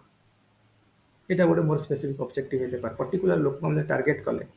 ତ ସିଏ ଏକ ତ ତାର କମ୍ପିଟେନ୍ସି ଲେଭେଲ ଭଳିଆ ତାର ଡେଭଲପମେଣ୍ଟ ହବ ତା ସହିତ ଯେମିତି ପରଫେକ୍ଟ ଏଫିସିଏଣ୍ଟଲି ଆଉ ଇଫେକ୍ଟିଭଲି କାମ ଯେମିତି କରିପାରିବ ପ୍ରପର ନଲେଜ ତାକୁ ପ୍ରୋଭାଇଡ଼ କରିବା ଦରକାର ତା ସହିତ ତାଙ୍କର ଯାହା ଯେଉଁମାନେ କ'ଣ ଲୋକମାନଙ୍କର ଆଉଟସାଇଡ୍ ୱାର୍ଲଡକୁ ଜାଣିବା ଦରକାର ଏମିତି ନୁହେଁ ଯେ କୂପମଣ୍ଡୁ କହିକି ଯେଉଁ ଜାଗାରେ ରହିଛନ୍ତି ସେଇଠି ରହିଯାଇଥିଲେ ତ people should no about the outside world କେମିତି ଏବେ ତାଙ୍କ ଘରେ ବେଟର ଅପରଚୁନିଟି ଯଦି ଆମେ ସେ ଆଉଟସାଇଡ୍ ୱାର୍ଲଡ ସହିତ ଇଣ୍ଟରାକ୍ସନ୍ କରିବା ଷ୍ଟାର୍ଟ କରିଦେବେ ତ ବେଟର ଅପରଚୁନିଟି କ'ଣ ଜଣାପଡ଼ିବ ତାଙ୍କୁ ବେଟର ଅପରଚୁନିଟି ବିଷୟରେ କାଫି ନଲେଜ ମିଳିବ ବୁଝିପାରୁଛ ନା ନାଇଁ ତମେ ଯଦି ଗୋଟେ ଏରିଆରେ ଗୋଟେ ରହିଯାଇଛ କୂପମଣ୍ଡୁଙ୍କ ଟାଇପ୍ର ବାହାରେ କ'ଣ ହଉ ତମକୁ ଜଣା ନାହିଁ ତମେ କ'ଣ ଅପରଚୁନିଟି ପାଉ ତ ସେଇଠି ଯାହା ହେଉଛି ସେୟା ଦେଖିକି ରହିଲ ତ ବାହାର ଦୁନିଆକୁ ଦେଖିବ ଏତେ ଜିନିଷ ଅଛି ତ ତମ ଉପରେ କାଫି ଅପରଚୁନିଟି ବଢ଼ିଲା ନିଜର ଡେଭଲପମେଣ୍ଟ ପାଇଁ ବୁଝୁଛ ନା ନାଇଁ ସେଇଟା ଗୋଟେ ଆମକୁ ସେଇ ଜିନିଷଟା ଏକ୍ସଟେନ୍ସନ ଏଜୁକେସନ ମାଧ୍ୟମରେ କରିବାର ଅଛି ତାପରେ ଏଇଟା ଦ୍ୱାରା ଏକ୍ସଟେନ୍ସନ ଏଜୁକେସନ ମାଧ୍ୟମରେ ଲୋକମାନଙ୍କର କ'ଣ ହେବ ସ୍କିଲ୍ରେ ଡେଭଲପମେଣ୍ଟ ହେବ ସ୍କିଲ୍ରେ ଡେଭଲପମେଣ୍ଟ ହେଲେ କ'ଣ ହେବ ଟ୍ୟାଲେଣ୍ଟ ସ୍କିଲ୍ ଆଉ ଟ୍ୟାଲେଣ୍ଟରେ ଡେଭଲପମେଣ୍ଟ ହେବ ତେଣୁ ତାଙ୍କର ଷ୍ଟାଣ୍ଡାର୍ଡ ଅଫ୍ ଲିଭିଂ ବଢ଼ିବ କାରଣ ଯଦି ସ୍କିଲ୍ ଅଫ୍ ଟ୍ୟାଲେଣ୍ଟ ତମ ଆସିଗଲା ତୁମକୁ ବେଟର ଜବ୍ ଅପରଚୁନିଟି ମିଳିବ ଯଦି ବେଟର ଜବ୍ ଅପରଚୁନିଟି ମିଳିଲା ତୁମକୁ ଜବ୍ ଲାଗିଗଲା ତ ତୁମର ଫାଇନାନ୍ସିଆଲ ଷ୍ଟାଟସ୍ ବଢ଼ିଲା ଫାଇନାନ୍ସିଆଲ ଷ୍ଟାଟସ୍ ବଢ଼ିଲେ ଷ୍ଟାଣ୍ଡାର୍ଡ ଅଫ୍ ଲିଭିଂ ବଢ଼ିବ ତୁମର କାଲି ତମର କିଛି ନଥିଲା ବହୁତ ଗୋଟେ ବିଲୋ ଷ୍ଟାଣ୍ଡାର୍ଡରେ ତୁମେ ଆମେ ଚଳୁଥିଲେ କାଫି ବହୁତ ପଇସା ଆସିଯିବ ଆମ ଷ୍ଟାଣ୍ଡାର୍ଡ ଅଫ୍ ଲିଭିଂରେ ଆମେ କାଫି ବଢ଼ୋତି ହେବ କାଫି ଇନକ୍ରିମେଣ୍ଟ ହେବ ତାପରେ ଲୋକମାନଙ୍କର ସେଲ୍ଫ ରିଲିଆନ୍ସଟା ନିଜ ଉପରେ ଯେଉଁ ଆତ୍ମବିଶ୍ୱାସ ରହିବ ଆତ୍ମନିର୍ଭର ଭାରତର କନସେପ୍ଟ କୋଭିଡ ଟାଇମରେ ଆତ୍ମନିର୍ଭର ଭାରତର କନସେପ୍ଟ ଚାଲିଲା କାରଣ ଯେତେ ଡିଷ୍ଟ୍ରେସ୍ କଣ୍ଡିସନ ଆସିଲେ ବି we should keep faith on ourself ଆମେ କାଫି ଜିନିଷ କରିପାରିବା ବୁଝୁଛୁ ନା ନାଇଁ ତେଣୁ ଏଇସବୁ ଜିନିଷରେ କାଫି କୋଟେସନ ବି ଅଛି ତେଣୁ ଦେଖିକି ଆମେ ଲେଖିବା କେମିତି ପରୀକ୍ଷାର ଆନ୍ସର କେମିତି କ୍ୱେଶ୍ଚିନ୍ ପଡୁଛି ସେ ଅନୁସାରେ ଲେଖିବା ତେଣୁ ନିଜର ଲୋକମାନଙ୍କ ଭିତରେ ଯେମିତି କ'ଣ ହବ ନା ଯଦି ଆତ୍ମ ସେଲ୍ଫ ରିଲିଆଣ୍ଟ ଲୋକମାନେ ହେଲେ ତ ପ୍ରଡକ୍ଟିଭିଟି ନୋ ଡାଉଟ୍ ବଢିବ ୱାର୍କିଂ ୱାର୍କରେ ବିଭିନ୍ନ କାମରେ ସେମାନଙ୍କର ପ୍ରଡକ୍ଟିଭିଟି ଜିନିଷ ବହୁତ ବଢିବ ଆଉ ହଉଛି ଗୁଡ୍ ଫର୍ ସୋସାଇଟି ତେଣୁ ଏଇଟା ହେବା ଦରକାର ତା ସହିତ ମାନେ ସୋସିଆଲ ହେଲା କଲଚରାଲ ହେଲା ରିକ୍ରିଏସନାଲ ହେଲା ଇଣ୍ଟେଲେକ୍ଚୁଆଲ ହେଲା spiritual aspect of the people ଯେଉଁ ଲୋକମାନଙ୍କର ଅଛି ସେଥିରେ କାଫି ଡେଭଲପମେଣ୍ଟ ହବ ଲୋକମାନଙ୍କର ମାନେ ସୋସିଆଲ ଆସ୍ପେକ୍ଟରେ କଲଚରାଲ ଆସ୍ପେକ୍ଟରେ ରିକ୍ରିଏସନାଲ ଆସ୍ପେକ୍ଟରେ ରିକ୍ରିଏସନାଲ ମାନେ ଦେଖ ରିକ୍ରିଏସନାଲ ଜିନିଷଟା ବହୁତ ଦରକାର ଗୋଟେ ଲୋକ ଆମେ କଣ୍ଟିନ୍ୟୁଅସଲି କେବେ କାମ କରିପାରିବାନି we need recreation in between recreation activities हमको दरकार है तेणु कंटिन्यूटी आम केवल कम दिन सारा कम करुचे थोड़ी जमी हो पार मझे मझे हमको ब्रेक दरकार है तेणु रिक्रिएशन भी प्रॉपर रिक्रिएशनल एक्टिविटी जोड़ा ठीक से दरकार सो दैट आम कौन हम वर्क एफिशिएंसी बढ़ इंटेलेक्चुअल आस्पेक्ट रे स्पिरिचुअल आस्पेक्ट रे कारण देख सब मुझे जमी केस तुम लिखिपर डेभलपमेंट ना सब कल्चर आम जमी सोशियोलॉजी पढ़ुले कल्चर दुईटा जो पार्ट अच्छी मोर मन पके मुझे लिखिक देवी सब दरकार हम डब्ल्यू एफ अकबर्न जो थ्योरी था cultural lag non culture part अच्छी कल्चर पार्ट अच्छी मैं non material part of culture material part अच्छी culture material part of culture non material part of culture culture materialistic part गुड़ा कौड़ा जोड़ा सब आम देखुचे सब टीवी फ्रिज कार घर घोड़ा यहाँ सब materialistic part non materialistic part है वैल्यू सिस्टम ट्रेडिशन आम रिलीजन बुझुछ ना एगुड़ा सब तेणु से कहया कथा जदि डेभलपमेंट हम ये दुईटा भितर जो गैप होगी अच्छी कारण सब देख टेक्नोलोजी बहुत जोर फास्ट चेंज हो आज आम पाखे स्मार्टफोन होगा कल लैपटॉप होगा कल मेटाभर्स आसीगला कौन कौन सब हो बहुत एक्सीलरेटिंग रेट चेंज हो तेणु से अनुसार आम जो ये जो बिलीफ फेथ सिस्टम अच्छे चेंज हो ना आम कल्चर जो आम रिलीजियस पार्टा है ट्रेडिशंस है वैल्यूज है एगुड़ा चेंज हो बहुत स्लो चेंज हो गोटे गैप क्रिएट हो कहूँ कल्चरल लैग आ विषय फास्ट टाइम कहते डब्ल्यू एफ अकबर्न तेणु अकबर्न कल्चरल लैग थ्योरी तो यही केस रे भी एक्सटेंशन एजुकेशन कथा लिखा तेणु से जो लैगटा क्रिएट होती लैग को मिनिमाइज कर एक्सटेंशन एजुकेशन मध्यम डेभलपमेंट हम कारण लैग जो अधिक है डेभलपमेंट कम आक्टिविटीज कौन आस स्ट्रेन देखा स्ट्रक्चर स्ट्रेन आसो ब्रेकडाउन हो पाए तेणु आमको नॉन मैटेरियल पार्ट जोटा अच्छे non materialistic part of culture ताकू बढ़ेबार अच्छे एक्सटेंशन एजुकेशन माध्यम ये जिन को आम कौन करवा आपको काफी लिबराल करके लोक तो जमी मैच कर सहित मैटेरियलिस्टिक पार्ट सहित गैप को मिनिमाइज आस्ते आस्ते कर लोक आटीट्यूड चेंज हम जिते लोकर बिहेवियर चेंज हम थिंकिंग लेवल चेंज हम वैल्यू सिस्टम ग्रेजुअली लिबराल हम लोक जो ऑर्थोडॉक्स टाइप रही जाऊँ से जिनटा हेनी काफी लिबराल आटीट्यूड लोक आसो काफी एग्जांपल भी भाई आज विभिन्न जगह तुम देखिए तेणु तेणु यू जिन को आम कर ये सब आसला स्पेसिफिक ऑब्जेक्टिव तो ये भी सब ऑब्जेक्टिव सब माने हम एक्सटेंशन एजुकेशन माध्यम कौन कौन सब कर ब्रॉड स्केल रे देखिए ब्रॉड ऑब्जेक्टिव देखिए जे गोटे कम्युनिटी पूरा डेवलपमेंट हम जो प्रति इंडिविजुअल को चेंज कले आ सब इंडिविजुअल जो थिंकिंग लेवल चेंज आसला आटीट्यूड चेंज आसला बिहेवियर चेंज है से अनुसार कंस्ट्रक्टिव एक्टिविटी सब गुड़ा हम तो एक्शनटा कंस्ट्रक्टिव ये हम कंस्ट्रक्टिव एक्टिविटी जब परफॉर्म कले and which is good for the कौन कम्युनिटी डेवलपमेंट हम कम्युनिटी आम देखा देख जमी डॉक्टर एपीजे अब्दुल कलाम कहते कम्युनिटी डेवलपमेंट कल A+B+C ये है आम के जीडीपी ग्रोथ हो बी है के जो बीपीएल तले लोक अच्छा से केते ऊपर उठुन सी है वैल्यू सिस्टम तो एक्सटेंशन एजुकेशन माध्यम आम जिते जो बीपीएल मान रूराल एरिया रोचा लोक बेसिक रूराल थोड़ी माने हाई क्लास रोचा लोक बीपीएल अच्छा तो BPL mainly rural area rural community काफी लोग जो रोच बीपीएल तले अच्छा आम स्टैंडर्ड इनक्रीज करवा थिंकिंग रे चेंज करवा एजुकेट करवा एजुकेशन आस्पेक्ट इंटेलेक्चुअल आसेटा बढ़ला इंटेलेक्चुअल आसेट बढ़ला जॉब अपॉर्चुनिटी भल मिलला स्किल टैलेंट रो इंक्रीमेंट है तेणु काफी मोमेंटम मिलला गावी जॉब अपॉर्चुनिटी मिलला पर से ग्रेजुअली कौन हम फाइनेंशियल आसेट बढ़ो तो आस्ते आस्ते से बीपीएल ऊपर उठे that is developmental aspect doctor APJ Abdul Kalam अनुसार जब बीपीएल तो आम लोक उठूचे बेसी ताने डेवलपमेंट होची ना A+B+C गोटे ऑर्गन बर्तमान डेवलपमेंट है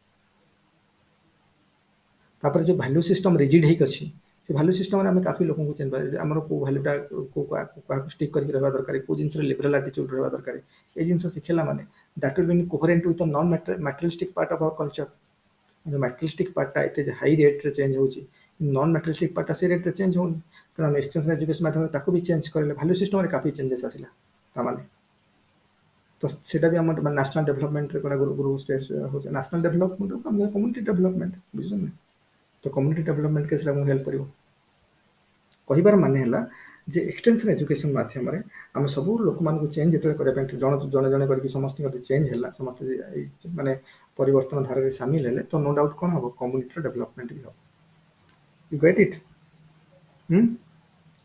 ता सहित लोक मान तांकर निजर सिचुएशनल एनालिसिस करके डे टू डे एक्टिविटीज रे काफी कंस्ट्रक्टिव वे पार्टिसिपेट कर परिबे आ तांकर काफी चेंजेस परिलक्षित हो तापरे मनेकर तापर देखिबो जे गोटे कम्युनिटी डेवलपमेंट रे काफी गवर्नमेंट एजेंसी गुडा काम करछन्ती जेमि पंचायत राज इंस्टीट्यूशंस हला एडा तो गवर्नमेंट स्ट्रक्चर गुडा ना ब्लॉक डेवलपमेंट ऑफिसर हेले तहसीलदार हेले कलेक्टर हेले कि माने कोन हम जो DRDA district rural development agency तार जे डायरेक्टर अछन्ती सी माने करे से माने हेले मान सब कोन पब्लिक ऑफिसर अरे मन सब पब्लिक ऑफिसर ना से भी काम करछन्ती आ काफी एनजीओ भी अछन्ती जो माने नॉन गवर्नमेंट एजेंसी माने काम करछन्ती किंतु कथा हला एमाने जे काम करिवे कोहेरेंस रे काम करिवे डेवलपमेंट पय काम करिवे किंतु का पय मेन बेनिफिशियरी लोक माने से एरिया रहउत लोक माने मेन बेनिफिशियरी तांको पय सब जिंस करा होछि हला किंतु जदि हमें तांको प्रॉपर हेल्थ दउनी प्रॉपर तांको थिंकिंग लेवल एटीट्यूड रे चेंज आसुनी तो हजार इनिशिएटिव कले कोन लाभ होछि जेमिति देखिबो म सब बोले गोटे स्टेटमेंट तुमको कहे केसे कोन कहले कार कहले कि सेटा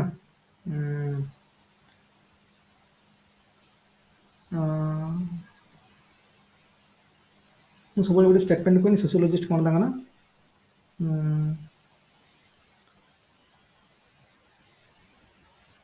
डेविड मैकेल बम ना कोन कहनी गोटे जे कहिथिले कि Mandelbaum David Mandelbaum से कौन कहते ना सब बेले implementation is one question and structural adaptability two it is another ता माने तुम गवर्नमेंट लेवल रे काफी स्कीम इम्प्लीमेंट कर दो किंतु सेही स्कीम रो स्ट्रक्चरल अडेप्टेबिलिटी होची कि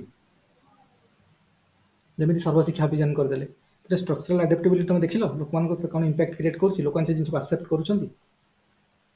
लोक मान लाइफ रे से जिंस इनकलकेशन होची structural adaptability is another section ताको भी हमको देखियार अछि तो स्ट्रक्चरल अडेप्टेबिलिटी होची ना नहीं तुम खाली भारत संविधान रे आर्टिकल 21 ए गोटे इंट्रोड्यूस कर देलो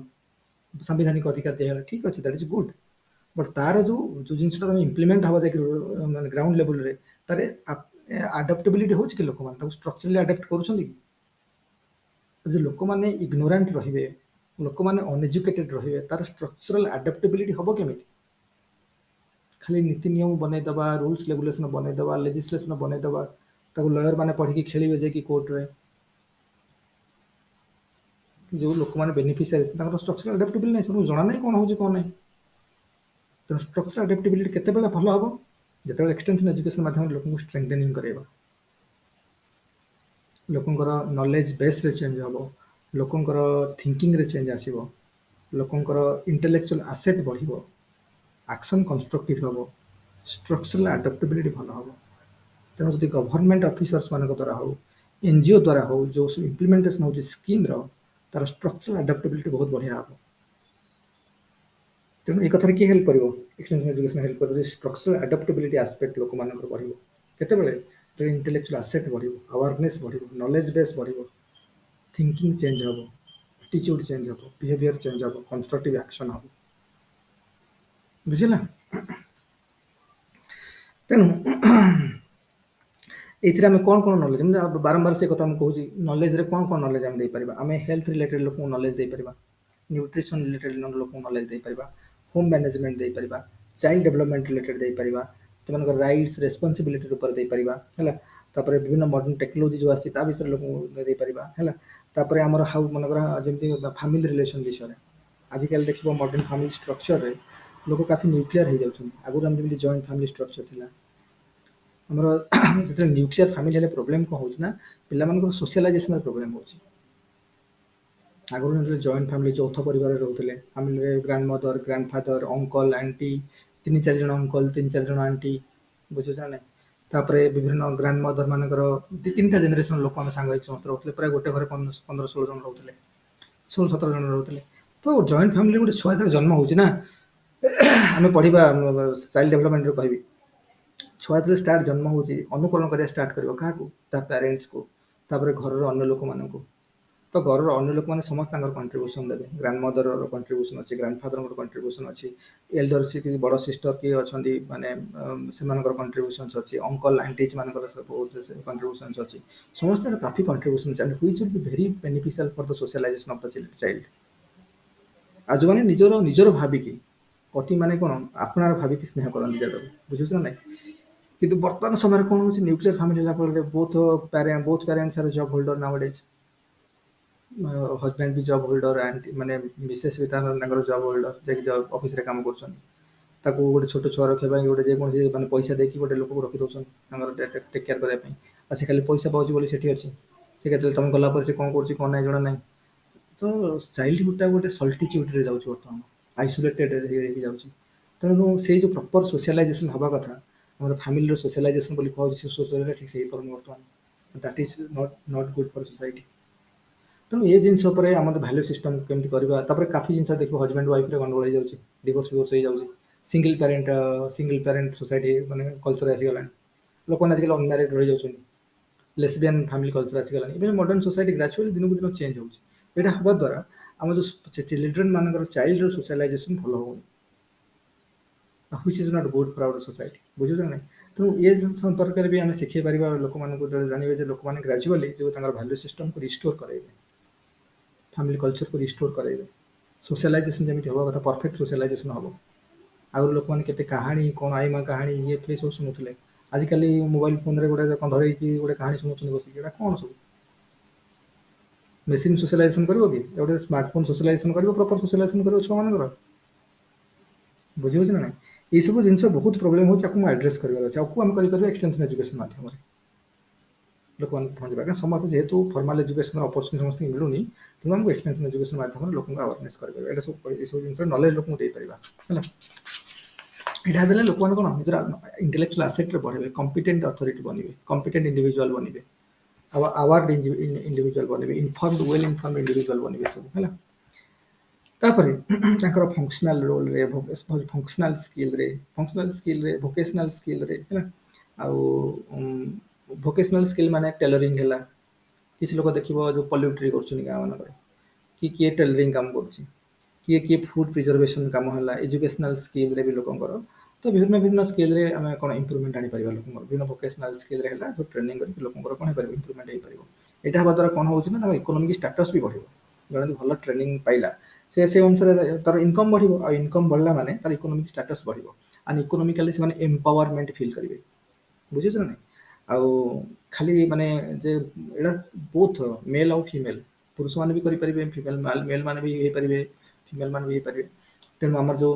ୱିମେନ୍ ଏମ୍ପାୱାରମେଣ୍ଟର କନସେପ୍ଟ କୁହାହଉଛି ବେଟି ବଚାଅ ବେଟି ପଢ଼ାଓ ଆନ୍ଦୋଳନ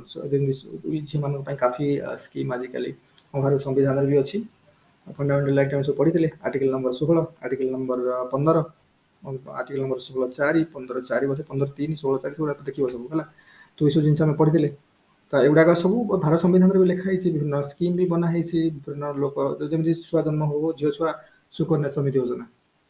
7.2% ଇଣ୍ଟରେଷ୍ଟ ମିଳୁଛି ପୁଅମାନଙ୍କ ପାଇଁ ନାହିଁ। ତେଣୁ କାଫି ଯୋଉ ୱିମେନ୍ ଏମ୍ପାୱାରମେଣ୍ଟରେ ଏଇସବୁ ଜିନିଷ ହଉଛି ତାକୁ ବି କ'ଣ ହବ ଏ ଲୋକଙ୍କୁ ବି ସେ ଜଣେଇବା ଦରକାର ଲୋକମାନେ ଜାଣନ୍ତୁ ଆଟଲିଷ୍ଟ। କାରଣ ଝିଅମାନଙ୍କ ପ୍ରତି ଲୋକଙ୍କର ଯୋଉ ଗୋଟେ ଭୁଲ ଧାରଣା ରହୁଛି ଝିଅ ଛୁଆ ଜନ୍ମ ହେଲା ଖରାପ ହେଇଗଲା। ଏବେ ରିସେଣ୍ଟ କଥା କହୁଛି। ଆମର ଗୋଟେ ଝିଅଟେ ଜନ୍ମ ହେଲା ମୋ ଭାଇର ଝିଅଟେ ଜନ୍ମ ହେଲା ମୁଁ ସବୁ ମେଡିକାଲରେ ଥିଲି। ସେଇଠି ଆଉ ଗୋଟେ ପରିବାର ଥିଲେ ତାଙ୍କର ଝିଅଟେ ଜନ୍ମ ହେଲା ଯେମିତି ତାଙ୍କର ଆସିକି ତାଙ୍କ କହିଦେଲା ନର୍ସ ଯେ ସିଜରିଂ ହେଲା ଝିଅଟେ ହେଲା। କହିଲେ ଝିଅଟେ ହେଇଛି ତାଙ୍କ ପରିବାରରେ ତାଙ୍କର ସବୁ ଜଣ ଥିଲେ ବସିକି କାନ୍ଦିଲେ ସେଠୁ ଭୋ ଭୋ ହେଇକି। ମତେ ଆଶ୍ଚର୍ଯ୍ୟ ଲାଗିଲା ଦେଖି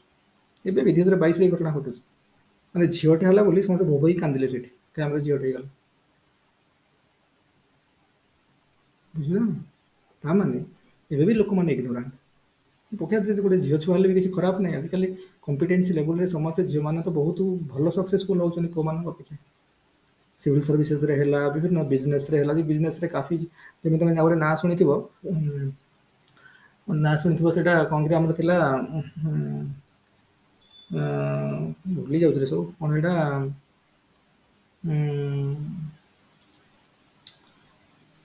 ୱାର୍ଲଡର ସବୁଠୁ ଯୋଉ ବ୍ଲଗ ସବୁ ଲେଖୁଛନ୍ତି ବ୍ଲଗ ଲେଖା ଜାଣିଥିବ ୱେବସାଇଟ ତମେ କରିବ ୱେବସାଇଟ ମାଧ୍ୟମରେ ତମେ ଲେଖିବ ସବୁ ତମର ଯାହା ଏକ୍ସପିରିଏନ୍ସ ଅଛି ଯେକୌଣସି ରିଲେଟେଡ ଗୁଡ଼ାଏ ଜିନିଷ ତମେ ଲେଖିବ ତୁମର ଲେଖାରେ ୟୁନିକ୍ ଯୋଉ କଣ୍ଟେଣ୍ଟ ଆମେ ସବୁ କଣ୍ଟେଣ୍ଟ କ୍ରିଏସନ ତ ବହୁତ ବର୍ତ୍ତମାନ ମାର୍କେଟ ସମୟରେ କଣ୍ଟେଣ୍ଟ କ୍ରିଏସନ ଅଛି ଭେରି କଣ ରିକ୍ୱାର ଗୋଟେ କାଫି ଡିମାଣ୍ଡିଂ ଜବ୍ ଗୋଟେ ବର୍ତ୍ତମାନ ସମୟରେ ଡିମାଣ୍ଡିଂ ଫିଲ୍ଡ ଯେତେ କଣ୍ଟେଣ୍ଟ କ୍ରିଏଟ୍ କରୁଛନ୍ତି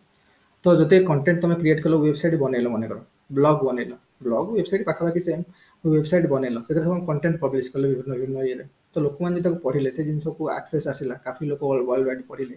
ତ ଯେତେ ଲୋକ ମାନେ ଭିଜିଟ୍ କରିବେ ଯେତେ ଲୋକ ଭିଜିଟ୍ କରିବେ ସେ ଅନୁସାରେ ତମେ ଗୁଗଲ ଆଡସେନ୍ସ ର ଲଗେଇକି ମାନେ କିମ୍ବା ଆଫିଲିଏଟ୍ ମାର୍କେଟିଂ ମାଧ୍ୟମରେ କାଫି ଇନକମ୍ ଜେନେରେଟ୍ କରିହେବ ତ ଏଇଟାକୁ ଗୋଟେ ୱାର୍ଲଡ ଆମ ୟୁଏସ୍ ର ଜଣେ ଫିମେଲ ଥିଲେ ମାନେ ମହିଳା ଥିଲେ ତାଙ୍କ ନାଁ ହଉଛି ଭୁଲି ଯାଉଛି ତାଙ୍କ ନାଁ ଏ ବ୍ଲଗ ନାଁଟା ବି ଭୁଲିଗଲି ତ ସେଇଟା ସବୁ ସେ କଣ ସିଏ ମାନେ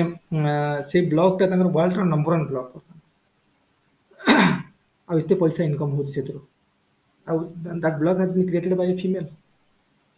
ବୁଝୁଛ ନା ନାଇଁ ତ ଏମିତି ଫିମେଲ ମାନଙ୍କର ଆମେ କାଫି ଏକ୍ସାମ୍ପଲ ଦେଇପାରିବା ଆମ ଇଣ୍ଡିଆରେ ନା ବି ଯୋଉମାନେ କଣ କାଫି ସକ୍ସେସଫୁଲ ପୋଜିସନ୍ସ ରେ ବିଜନେସ୍ ସେଗମେଣ୍ଟରେ ହଉ ସର୍ଭିସ ସେଗମେଣ୍ଟରେ ବି ହଉ କିମ୍ବା ଆମର ବିଭିନ୍ନ ସେଗମେଣ୍ଟରେ ଯଦି ଆମେ ଦେଖିବା ନାରୀ ମାନଙ୍କର କାଫି କଣ୍ଟ୍ରିବ୍ୟୁସନ୍ସ ଅଛି ଆଉ ଇଏ ଅଛନ୍ତି ଏଇ ଜିନିଷକୁ ଆମେ ରୁରାଲ ପିପୁଲକୁ ମାନେ ଏରିଆରେ କମ୍ୟୁନିଟିର ଲୋକମାନଙ୍କୁ ଜଣାଇବା ଦରକାର ଇନଫର୍ମେସନ ଦେବା ଦରକାର କାରଣ ସେମାନେ କୂପମଣ୍ଡକୁ ହେଇକି ରହିଯାଉଛନ୍ତି ତାଙ୍କୁ ଲାଗୁଛି ଝିଅଟା ଛୁଆ ହେଲେ ଆମ ଉପରେ ଡିପେଣ୍ଡେଣ୍ଟ ହେଇକି ରହିବ ମ୍ୟାରେଜ କରିକି ଆମଠୁ ଆମର ଖର୍ଚ୍ଚାନ୍ତ ପକେଇବ ପୁଅଟେ ହେଲେ ଆଟଲିଷ୍ଟ ବାହାରେ କୋଉଠି କାମ ଦାମ କରିକି ପଇସା ଆଣିବ ଏଇ ଯୋଉ ଲୋକଙ୍କର ବି ଚିନ୍ତାଧାରା ଇଏ ଅଛି ବୁଝୁଛ ନା ନାଇଁ ତେଣୁ ଆକୁ ସବୁ ଚେଞ୍ଜ କରିବା ଦରକାର ଆଉ କେମିତି ହେଇପାରିବ କାରଣ ସେମାନେ ତ ଫର୍ମାଲ ଏଜୁକେସନରେ ଏନରୋଲମେଣ୍ଟ ହଉନାହାନ୍ତି ତ କେମିତି ତାଙ୍କୁ ଶିଖେଇବା ଥ୍ରୁ ଏକ୍ସଟେନ୍ସନ ଏଜୁକେସନ ବୁଝିହଉଛି ତାପରେ ଆଉ ଗୋଟେ ହେଲା ଏଇଟା ହେବା ଦ୍ୱାରା କଣ ହବ ନା ତାଙ୍କ ଲିଟରେସି ଲେଭୁଲ ତ ବଢିବ ବଢିବ ତା ସହିତ ଷ୍ଟାଣ୍ଡାର୍ଡ ଅଫ ଲିଭିଂ ହେଲା ତାପରେ ଏଇଟା ହେବା ଦ୍ୱାରା ଯେମିତି କହିଲି ଦେଖ ମନେକର ଏଇଟା ହେବା ଦ୍ୱାରା କଣ ହବ ନା ଏଇଟା ଯୋଉ କଲେ ଜଣଙ୍କର ଆମେ କଣ କଲେ ତା ସ୍କିଲ୍ ସେଟରେ ଚେଞ୍ଜ କଲେ ଏଜୁକେସନ ମାଧ୍ୟମରେ ଇଣ୍ଟେଲେକ୍ଚୁଆଲ ଆସେଟ ବଢେଇଲେ ଇଣ୍ଟେଲେକ୍ଚୁଆଲ ଆସେଟ ବଢେଇଲେ ମାନେ ଲିଟରେଟ କଲେ ତାକୁ ଆମ ଯୋଉ ଲିଟରେସି କ୍ୟାମ୍ପେନ୍ ଅଛି 100% ଲିଟରେସି ସମ୍ପୂର୍ଣ୍ଣ ସାକ୍ଷରତା ଯୋଜନା ଭାରତ ସରକାରଙ୍କ ଚାଲିଥିଲା ଆଗରୁ ତ ସେଇଟାକୁ ମୋମେଣ୍ଟମ ମିଳିଲା କାଫି ଲୋକ ଲିଟରେଟ ହେଲେ ତା ସହିତ ଲିଟରେଟ ହେବା ଫଳରେ ତାଙ୍କର ଯେହେତୁ ସେମାନଙ୍କର ସ୍କିଲ୍ ବଢିଲା ସ୍କିଲ୍ ସେଟ୍ ବଢିଲା ଟ୍ୟାଲେଣ୍ଟେଡ ହେଲେ ବା ଟ୍ୟାଲେଣ୍ଟ ବଢିଲା ଇଣ୍ଟେଲେକ୍ଚୁଆଲ ଆସେଟ୍ ବଢିଲା ଜବ୍ ଅପରଚୁନିଟି ଭଲ ମିଳିଲା ତ ଇକୋନୋମିକ ଆସେଟ୍ ଷ୍ଟ୍ରେଙ୍ଗଦେନିଂ ହେଲା ଇକୋନୋମିକ ଷ୍ଟାଟସ ଭଲ ହେଲା ତା ମାନେ ଆଉ ଇକୋନୋମିକ ଷ୍ଟାଟସ ଭଲ ହେଲା ମାନେ ଷ୍ଟାଣ୍ଡାର୍ଡ ଅଫ ଲିଭିଂ ବି ଭଲ ହେଲା ଆଉ ଷ୍ଟାଣ୍ଡାର୍ଡ ଅଫ ଲିଭିଂ ଭଲ ହେଲା ମାନେ କଣ ହେଲା ତାମାନେ କାଇଣ୍ଡ ଅଫ ରାଇଟିୟସନେସ୍ ଆସିଲା ତାଙ୍କ ଭିତରେ ଆଉ ରାଇଟିୟସନେସ୍ ଆସିଲା ମାନେ ହାରମୋନି ଆସିଲା ବୋମ୍ ହାରମୋନି ବୋମ୍ ମାନେ ପିସ୍ ଇନ୍ ଦ କଣ ନେସନ ବା ଆମେ ଏଟା କହିପାରିବେ କାଇଣ୍ଡ ଅଫ ନ୍ୟାସନାଲ ଡେଭଲପମେଣ୍ଟରେ ଗୋଟେ ଖୋରାକ ଯୋଗାଇଲା ବା ଏଠି ଆମେ ଆଉ ଡକ୍ଟର କାଲାମଙ୍କର ଏ ପ୍ଲସ୍ ବି ପ୍ଲସ୍ ସି ଲଗେଇ ପାରିବା କାରଣ କାଫି ଲୋକ ବିରେ ମାନେ କେତେ ଲୋକ ଆମେ ବିପିଏଲ ତଳ ଉପରକୁ ଉଠଉଛେ ବିପିଏଲ ଲେଭେଲରୁ ଉପରକୁ ଉଠଉଛେ ତ ଏଇ ମାଧ୍ୟମରେ କାଫି ଲୋକ ବିପିଏଲ ମାଧ୍ୟମରେ ଉପରକୁ ଉଠେଇ ପାରିଲେ ତ it is contributing the national development ତା ମାନେ ଡକ୍ଟର କାଲାମ କହିଲେ national development index equal to a plus b plus c a କଣ ଜିଡିପିରେ କେତେ ଗ୍ରୋଥ ହେଲା ବି କଣ ବିପିଏଲ ତଳେ କେତେ ଲୋକ ରହୁଛନ୍ତି ତାଙ୍କୁ ଆମେ କେତେ ଉପରକୁ ଉଠେଇଲେ ସି କଣ ଭ୍ୟାଲ୍ୟୁ ସିଷ୍ଟମରେ କେତେ ଚେଞ୍ଜ କଲେ ବୁଝିହେଲା କି ନାଇଁ ବୁଝିହେଲା ନା ତ ସେଇ ଅନୁସାରେ ଚେଞ୍ଜ ହେଲା ଯେତେବେଳେ ଆମେ ଜାଣିଗଲେ ତ ଗ୍ରାଜୁଆଲି ଏଇଟା ବି ଆମେ କହିବା ଦ୍ୱାରା ତାମାନେ ଏକ୍ସଟେନ୍ସନ ଏଜୁକେସନ ମାଧ୍ୟମରେ ଆମେ କଣ କଲେ ଆମେ ବର୍ତ୍ତମାନ ଚେଞ୍ଜ କଲେ ଲୋକଙ୍କର ଡେଭଲପମେଣ୍ଟ ମାନେ ଡେଭଲପମେଣ୍ଟାଲ ବା ନ୍ୟାସନାଲ ଡେଭଲପମେଣ୍ଟରେ ବି ଆମର କାଫି ମେଜର ରୋଲ ରହିଲା ତା ମାନେ ये काफी हेल्प कला नेशनल डेवलपमेंट एथर पढ़िथिला question national development home science केमती हेल्प करूची अरे home science extension national development रे केमती हेल्प करूची तर क्वेश्चन आस्थिला ना 20 मार्क रे पेपर 2 रे लिखिया पड़ो से बुझियो ना नहीं देखो मु तुमको जो नोट देबी एटा मु फॉर्मल नोट्स बनै देछि ओटा खाली हैला हम class discussion very much important कारण जहाँ सब डिस्कशन रे कुहा होतला सब नोट्स लिखा है तेणु आम नोट्सटा है केवल फंडामेंटाल नोट्सटा बेसिक नोट्सटा जोटा क्रिस्पी नोट्स बना के दिया एति आम गोटे बेसिक आर्किटेक्चर बन जो एक्सटेंशन एजुकेशन किंतु आम केते आड ऑन करबा सेतरे हमर मैच्योरिटी लेखारे केते आसीबो तला हम डिस्कशन सुनी की प्लस निजे चिंता करके हम लिखिबा न लिखिले हबनी आई एम टेलिंग न लिखिले खाली नोट पढिले 170 180 आसीबो ताठ अधिक आसीबो आई एम टेलिंग तुम खाली नोट्स पढ़ी की पळेबो तुम हार्डली 170 कि 180 मार्क आसीबो कि 190 ए भीतर आसीबो ଯଦି 220 225 ଭଳିଆ ମାର୍କ ଆଣିବା ପାଇଁ ଆମେ ଟ୍ରାଏ କରୁଛନ୍ତି ତାହେଲେ ଲେଖା ପ୍ରାକ୍ଟିସ ଦରକାର आम निजर इनपुट दरकार काफी मैच्योरिटी दरकार मैंने राइटिंग से रिफ्लेक्ट हवा दरकार ताहले हम बुझुछ ना तेणु ये जिन काम करा पड़ो आमको लिखा पड़ो हाथ में पूरा आंसर लिखा पड़ो तेणु टेस्ट सीरीज समस्त पार्टिसिपेट करके एटलिस्ट न लिखिकी देले केमि जना पड़ो लिखि देवाक पड़ो है तापर देख आम देखा characteristic of home science extension आउ कौन थी आउ सब अच्छी देख आउ कौन थी देख चैप्टर अच्छी ऑब्जेक्टिव गला तापर अच्छी डेवलपमेंटल एस्पेक्ट ऑफ एक्सटेंशन कहले नेशनल डेवलपमेंट केमती हेल्प करूँ कारण इंडिविजुअल को डेवलप करवा इंडिविजुअल थिंकिंग रे चेंज कले थिंकिंग रे चेंज कला माने एटीट्यूड रे चेंज होला एटीट्यूड रे चेंज होला बिहेवियर रे चेंज होला बिहेवियर रे चेंज माने कोन ए बिहेवियर रे चेंज होला माने हम गोटे लाइन तुमको कहितली ए लाइन टा देखो ये सब बेले कहूँ गोटे ए लाइन टा सब बेले होम साइंस रे चलथियो भीतर भीतर देखो प्रथम हूँ कौन प्रथम हूँ अटेंशन प्रथम हूँ attention attention leads to interest एटा हम खोज एटा एई भले लिखिबो attention leads to interest interest leads to desire desire leads to conviction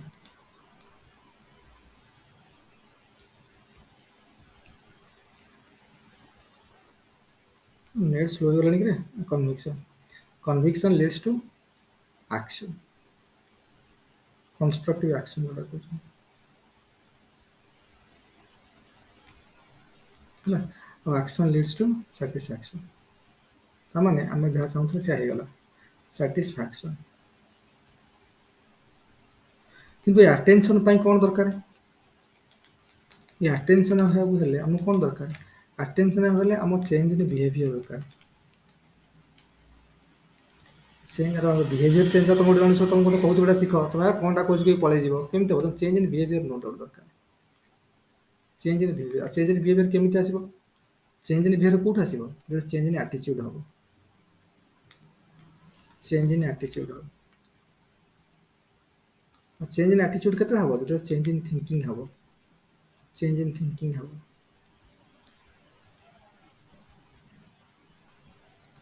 thinking है ना चेंज थिंकिंग केते हम चेंज थिंकिंग केते हम कि एक्सटेंशन एजुकेशन माध्यम एक्सटेंशन एजुकेशन माध्यम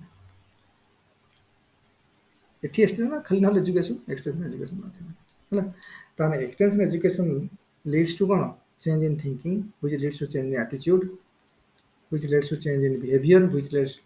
एटा हला माने तने अटेंटिव हो जने है अटेंटिव हला माने इंटरेस्ट आसीबो इंटरेस्ट हला माने डिजायर आसीबो ले कन्विक्शन आसले माने कंस्ट्रक्टिव एक्शन हो कंस्ट्रक्टिव एक्शन हला हम सैटिस्फैक्शन आसीबो एटा होची हमर गोल एठी हम पहुंचे दरकार तो एठू स्टार्ट करी हम एठी आसी पहुंचबा एटा पूरा फ्लोटा एटा पूरा एक्सटेंशन एजुकेशन पूरा फ्लो चार्ट बुझुछ ना ए जिंस हमको दरकार तेणु से जो कही नेशनल द डेवलपमेंटल आस्पेक्ट लिखा डेवलपमेंटल आस्पेक्ट ऑफ एक्सटेंशन यहाँ आमको जो लोक को डेवलप करार इंडिविजुअल इंडिविजुअल को डेवलप कले आज जो साटिस्फैक्शन मिले ये साटिस्फैक्शन कम्युनिटी डेवलपमेंट हम ताने ये साटिस्फैक्शन हमको मिलगला ताने इट विल कौन कम्युनिटी डेवलपमेंट हम community development COMMU community development तो आम जो डेवलपमेंट होगा पहुँची आस तेणु कहर है डेवलपमेंटल आस्पेक्ट है इंडिविजुअल लेवल में चेंजेस आने इंडिविजुअल लेवल में चेंजेस आसे जिन रिफ्लेक्ट हम कंस्ट्रक्टिव वे बहुत इंडिविजुअल अच्छे कम्युनिटी समस्त चेंजेस हम तो कम्युनिटी भी चेंज हम कम्युनिटी भी डेवलपमेंट हम developmental aspect of extension education तापर कुछ एक्सटेंशन एजुकेशन आज प्रोग्राम एंड प्रोसेस सत कथा एक्सटेंशन एजुकेशन जहाँ भी करिया इट्स प्रोग्राम हम नेक्स्ट चैप्टर पढ़िया ता विषय 3 नंबर चैप्टर द प्रोग्राम भी और प्रोसेस भी कारण यहाँ सडनली तो हेनी ना it will take time it's a process पूरा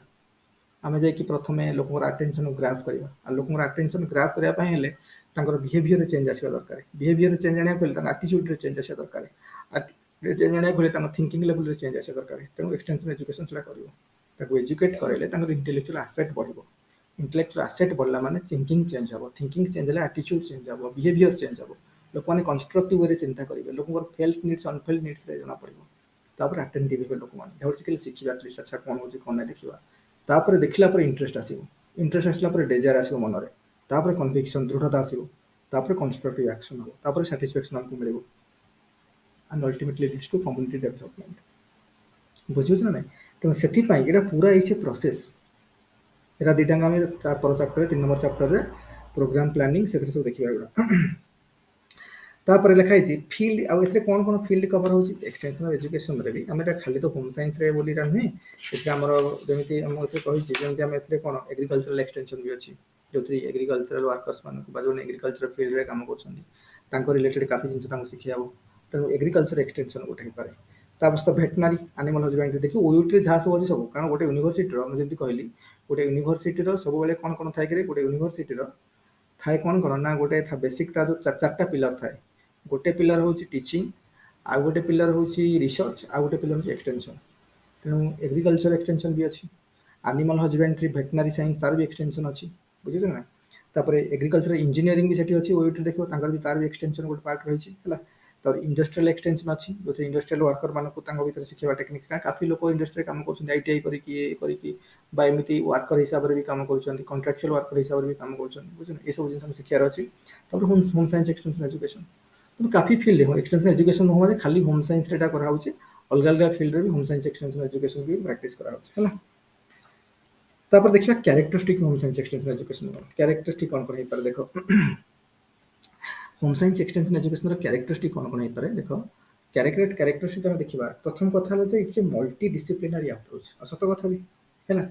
एठी जो बॉडी ऑफ नॉलेज कथा हम कहउछंती एथे सब माने जो हमको जहां भी लोगों को सिखेबा फिजिक्स रो भी किछि पार्ट अछि केमिस्ट्री रो भी अछि साइकोलॉजी रो भी अछि न्यूट्रिशन भी अछि हेल्थ अछि चाइल्ड डेवलपमेंटल साइकोलॉजी टेक्सटाइल हैला क्लॉथिंग हैला मैनेजमेंट हैला सोशियोलॉजी साइको माने साइकोलॉजी कम्युनिकेशन हैला सोशियोलॉजी साइकोलॉजी कम्युनिकेशन ए सबुर माने इट्स आम देखिए characteristic home science extension education एथे प्रथम कथा इट्स मल्टी डायमेंशनल बा मल्टी डिसिप्लिनरी माने अप्रोच गुडा अछि सब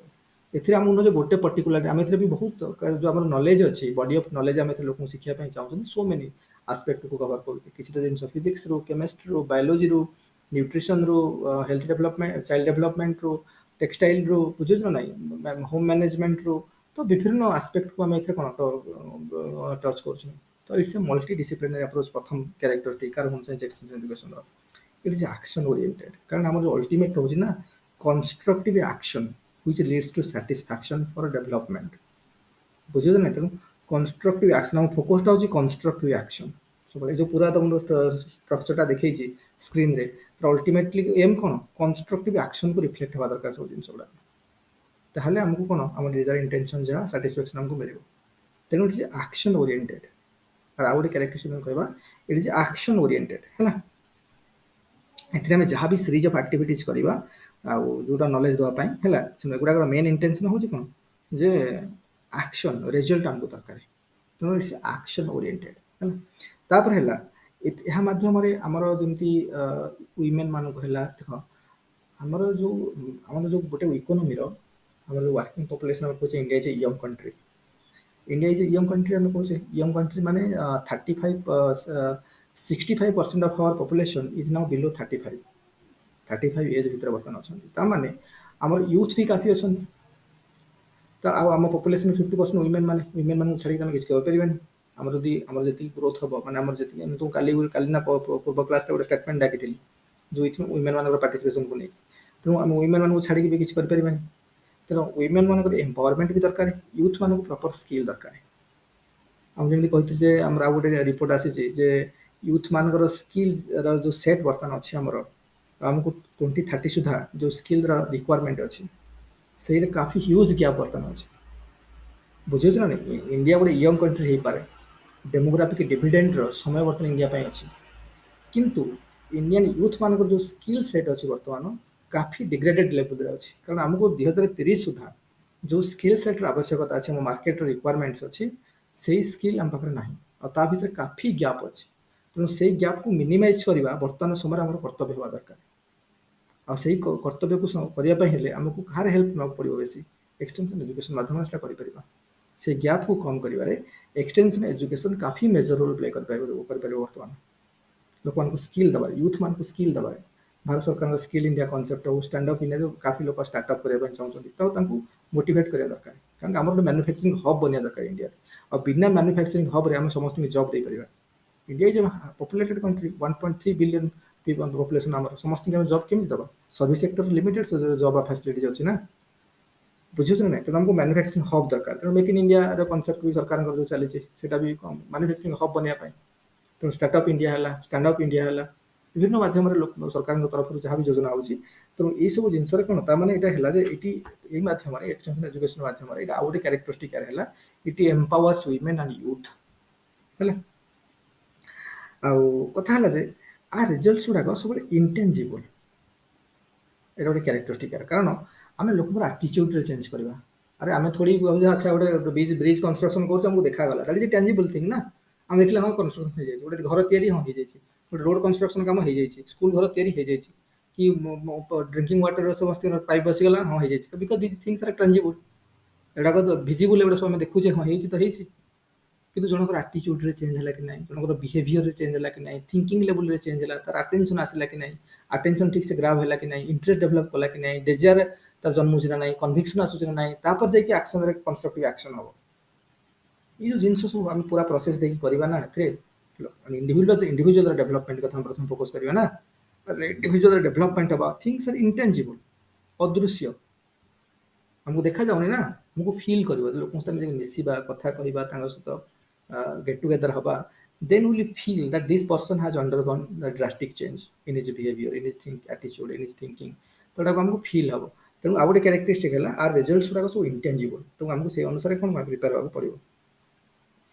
तापर ये 2 वे प्रोसेस में कहली ऑलरेडी तो नॉलेज आम लैबोरेटरी आनिकी फील्ड पाखु आसवा फील्ड किसी प्रोब्लेम्स अच्छे एक्सपीरियंस भी शिखार अच्छी कारण एक्सपीरियंस आम से नॉलेजटा पाइपर आम बुकिश नॉलेज एकेडमिकल नॉलेज आमको मिल जाए किंतु रियल फील्ड रे माने काम कर एक्सपीरियंस भी हमको शिक्षा को मिल कि आंकर जो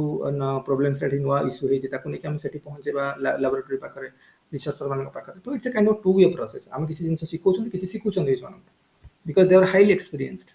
मे बी एकेडमिक क्वालिफिकेशंस मार ना but they are experienced because those things are they are doing केबेठू बुझ ना generation to generation they are continuing their job तो से प्रैक्टिकल फील्ड से काफी काफी नॉलेज अच्छी तो we need to learn that practicality from them but academically से जेहतु क्वालिफिकेशन ना न्यू टेक्नोलॉजी से जानी पारना सो आम से शिखा सहित किसी जिन शिखुं bidirectional process 2 way process it's another characteristic of home science extension education तापर it's a need based programme कारण हम कम्युनिटी को डेभलप करने चाहूँ नीड कौन अच्छी फेल्ड नीड कौन अनफेल्ड नीड्स कौन एरिया फिजिकल कनेक्टिविटी ठीक अच्छी ना ना एजुकेशनल इंफ्रास्ट्रक्चर अच्छी ना ना हेल्थ केयर इंफ्रास्ट्रक्चर अच्छी ना ना लोक मान एजुकेशन प्रोफाइल कौन लोक बिहेवियरल आस्पेक्ट कौन आटीट्यूड केमी लोक लोक केमी परसीव कर एक्सटर्नल जिन को ये जिन आम देखुं ना फेल्ड आ अनफेल्ड नीड विषय में एनालिसिस कर प्रोग्राम बनाऊँ प्रोग्राम को एक्जिक्यूट करने ट्राए कर तो थिंग्स इज लाइक दैट आ गए कैरेक्टरिस्टिक है it's a need based programme जो प्रोग्राम बनाऊँ that is according to the need of that community और ऑफ दैट रूरल कम्युनिटी तो it's a need based programme बुझेगा यहाँ गोटे पाए आउ इट्स ए फैमिली ओरिएंटेड कारण आम जमी कहूँ ना होम साइंस तो पर्टिकुलर होम साइंस एक्सटेंशन कथा कहवा होम साइंस माने फैमिली होम माने फैमिली तेणु होम मेकर्स को आम डेभलप करने चाहिए तो मैंने completely we are focusing on a family तो हम कहवा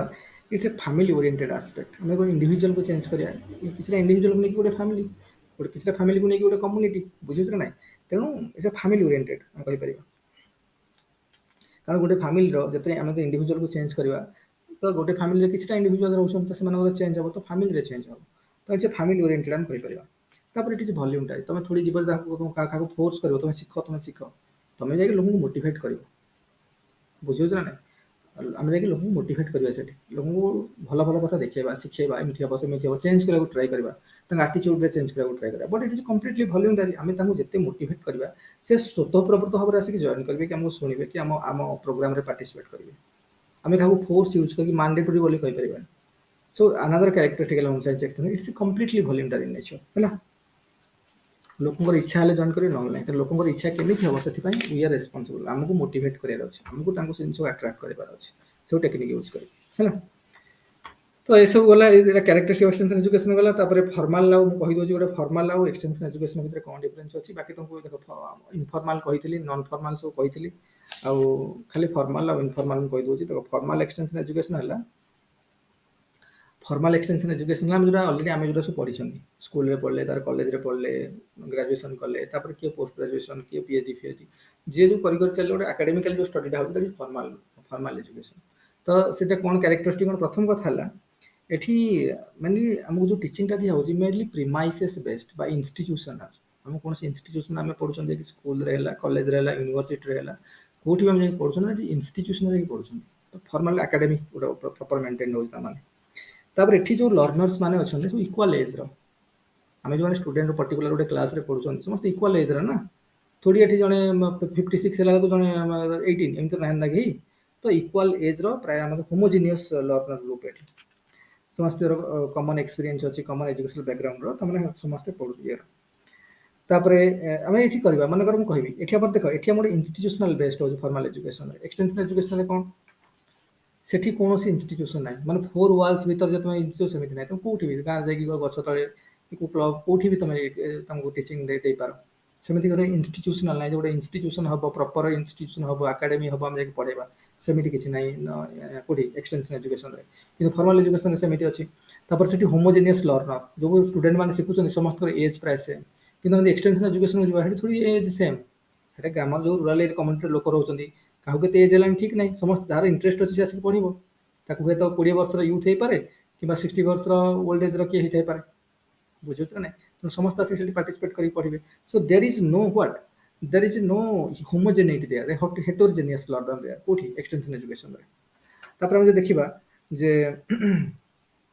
आमको मनकर जो फॉर्मल एजुकेशन रे हमको सब नॉर्म मानिया पड़ियो हम स्कूल रो आज बंद पढ़ी के आछन हमको स्ट्रिक्ट नॉर्म्स रूल्स रेगुलेशंस जहा अछि इंस्टीट्यूशन रो very strictly adherent to those norms and regulations बुझियो छ ना हमको किछि फ्री चॉइस नाही मन तुम इला करिवो नहल नाही मन हेले सिखिबो सेमते नाही तुम मैंडेटरी करिया पड़ियो किंतु एठी कोन अछि ना freedom of choice to learn तुम इच्छा हला तुम कोन सिखिबो तो केमिति सिखिबो कोन से भले कंप्लीटली वॉलंटरी तुम जेमिति इच्छा तुम इंटरेस्ट अछि सिखो जेमिति सिखिया पाउछ सिखो बुझियो छ ना एठी ना कोन से प्रॉपर नॉर्म्स अछि बा ये अछि ना फोर्स अछि ना कोन से तुम कंपल्सन अछि सेमिति किछि नाही कोठी एक्सटेंशन एजुकेशन माध्यम तापरे एटी फिक्स्ड करिकुलम अछि कोठी एक तमले कोन से एकेडमिक्स रे पढुछन्ती फॉर्मल एजुकेशन सेटअप रे पढुछन्ती फिक्स्ड करिकुलम अछि सिलेबस अछि ए पढिबो तापर एग्जामिनेशन दबो पास करबो तब तो डिग्री मिलिबो या अछि ना सेठी हमर सेमिति किछि नाही कोठी एक्सटेंशन एजुकेशन रे कोन से curriculum flexible curriculum teaching is flexible traditional methods भी हे पारे केमिति भी हमें पढे पारन हम इंटेंशन होछि लोकंकर एटीट्यूड चेंज करे आसे लोकंकर इंटेलेक्चुअल एसेट पढेबा सेठी किछि जेमि फिक्स्ड करिकुलम नाही किछि नाही बुझियो नै तापरे एठी जेमिति हमर कोन होछि ना डाउनवर्ड फ्लो ऑफ नॉलेज हम जे कोनसी कॉलेज रे बा यूनिवर्सिटी रे लेक्चर सुनछन प्रोफेसर कर थोड़ी हमें तांको एठी कोन कहउछन से जहा कहले सुनछन बसी से या कहले बसी हमें सुनले या कहले से कहले तो सुनी चलले नोट बनेले लिखिले ता माने here knowledge is flowing in one direction from the downward direction from the professor to the students बुझियो ना किंतु एक्सटेंशन एजुकेशन सेमिति नाही से लोक तुमसे इंटरैक्ट करिवे तांकर प्रैक्टिकल बहुत नॉलेज अछि तमे तांको बिसिलो तांको तुम किछि सिखिलो दैट इज बाय डायरेक्शन बुझियो ना तनु सेठी कोन हबो ना both downward and upward extension educator भी तांको किछि सिखोछि आ से निजे भी माने किछि सिखोछि बुझियो ना जे से मोर प्रैक्टिकली मोर कोन प्रोमिनेंट बा प्रैक्टिकल नॉलेज रे काफी प्रैक्टिकल फील्ड रे काफी काम करछन तो से अनुसार से तांको भी किछि सिखोछि तेणु से bidirectional both upward and forward सेठी डिग्री मिलिबो एठी किछि डिग्री नाही आमे फॉर्मल एजुकेशन रे डिग्री कले आमे ग्रेजुएशन कले पोस्ट ग्रेजुएशन कले मोर डिग्री सर्टिफिकेट मिलुछि एठी किछि डिग्री सर्टिफिकेट सेमति किछि नाही हैला तापरे आ गोटे होछि ना कोन एठी कोन थ्योरेटिकल रू स्टार्ट करले आमे देखियो पढला बेले आमे थ्योरी पढछन लैबोरेटरी जो सेटअप अछि कॉलेज माने प्रेमाइसेस भीतर लैबोरेटरी जाई काम करछन ता माने एठी कोन होछि start with theoretical and includes practical work there कोठी अरे कोठी यूनिवर्सिटी बा जो फॉर्मल एजुकेशन इंस्टीट्यूशन हम थ्योरी रू स्टार्ट करछन त प्रैक्टिकल भी जाउछन एठी किंतु उल्टा एक्सटेंशन एजुकेशन रे एठी कोन practical solutions are converted in theoretical concept हमें जले कोन जिंस गुडे प्रॉब्लम हेछि त दे सॉल्यूशन को हमें देखिले तो से सॉल्यूशन रो हम थ्योरी टा को कॉन्सेप्चुअलाइज करले बुझियो छ ना मने करो हमें गोटे एरिया को जाइछन हैला सेठी मने करो देखिले जे न्यूट्रिशन रिलेटेड किछटा प्रॉब्लम्स होछि ए लोकंगर एठी महामारी फ्रिक्वेंटली होची कि कौन होची तो सेठी हम देखले कौन पाई होची तो वाटर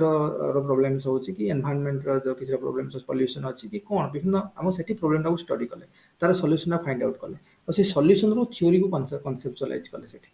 रियल टाइम रे ताମାନେ ଏଠି ଆମେ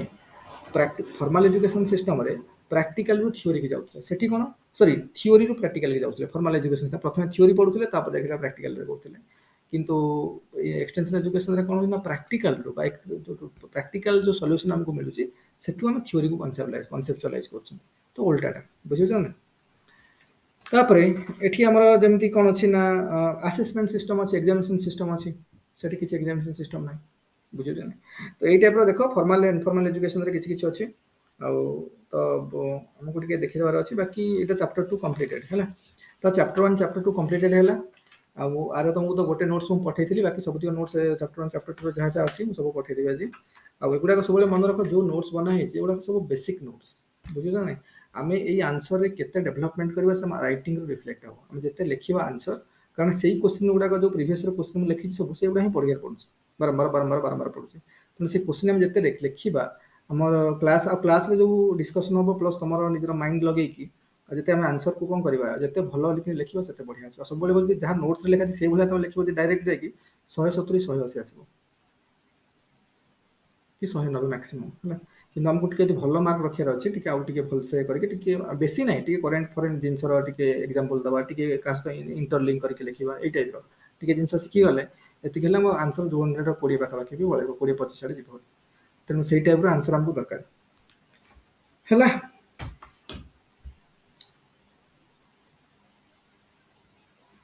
जदि कोन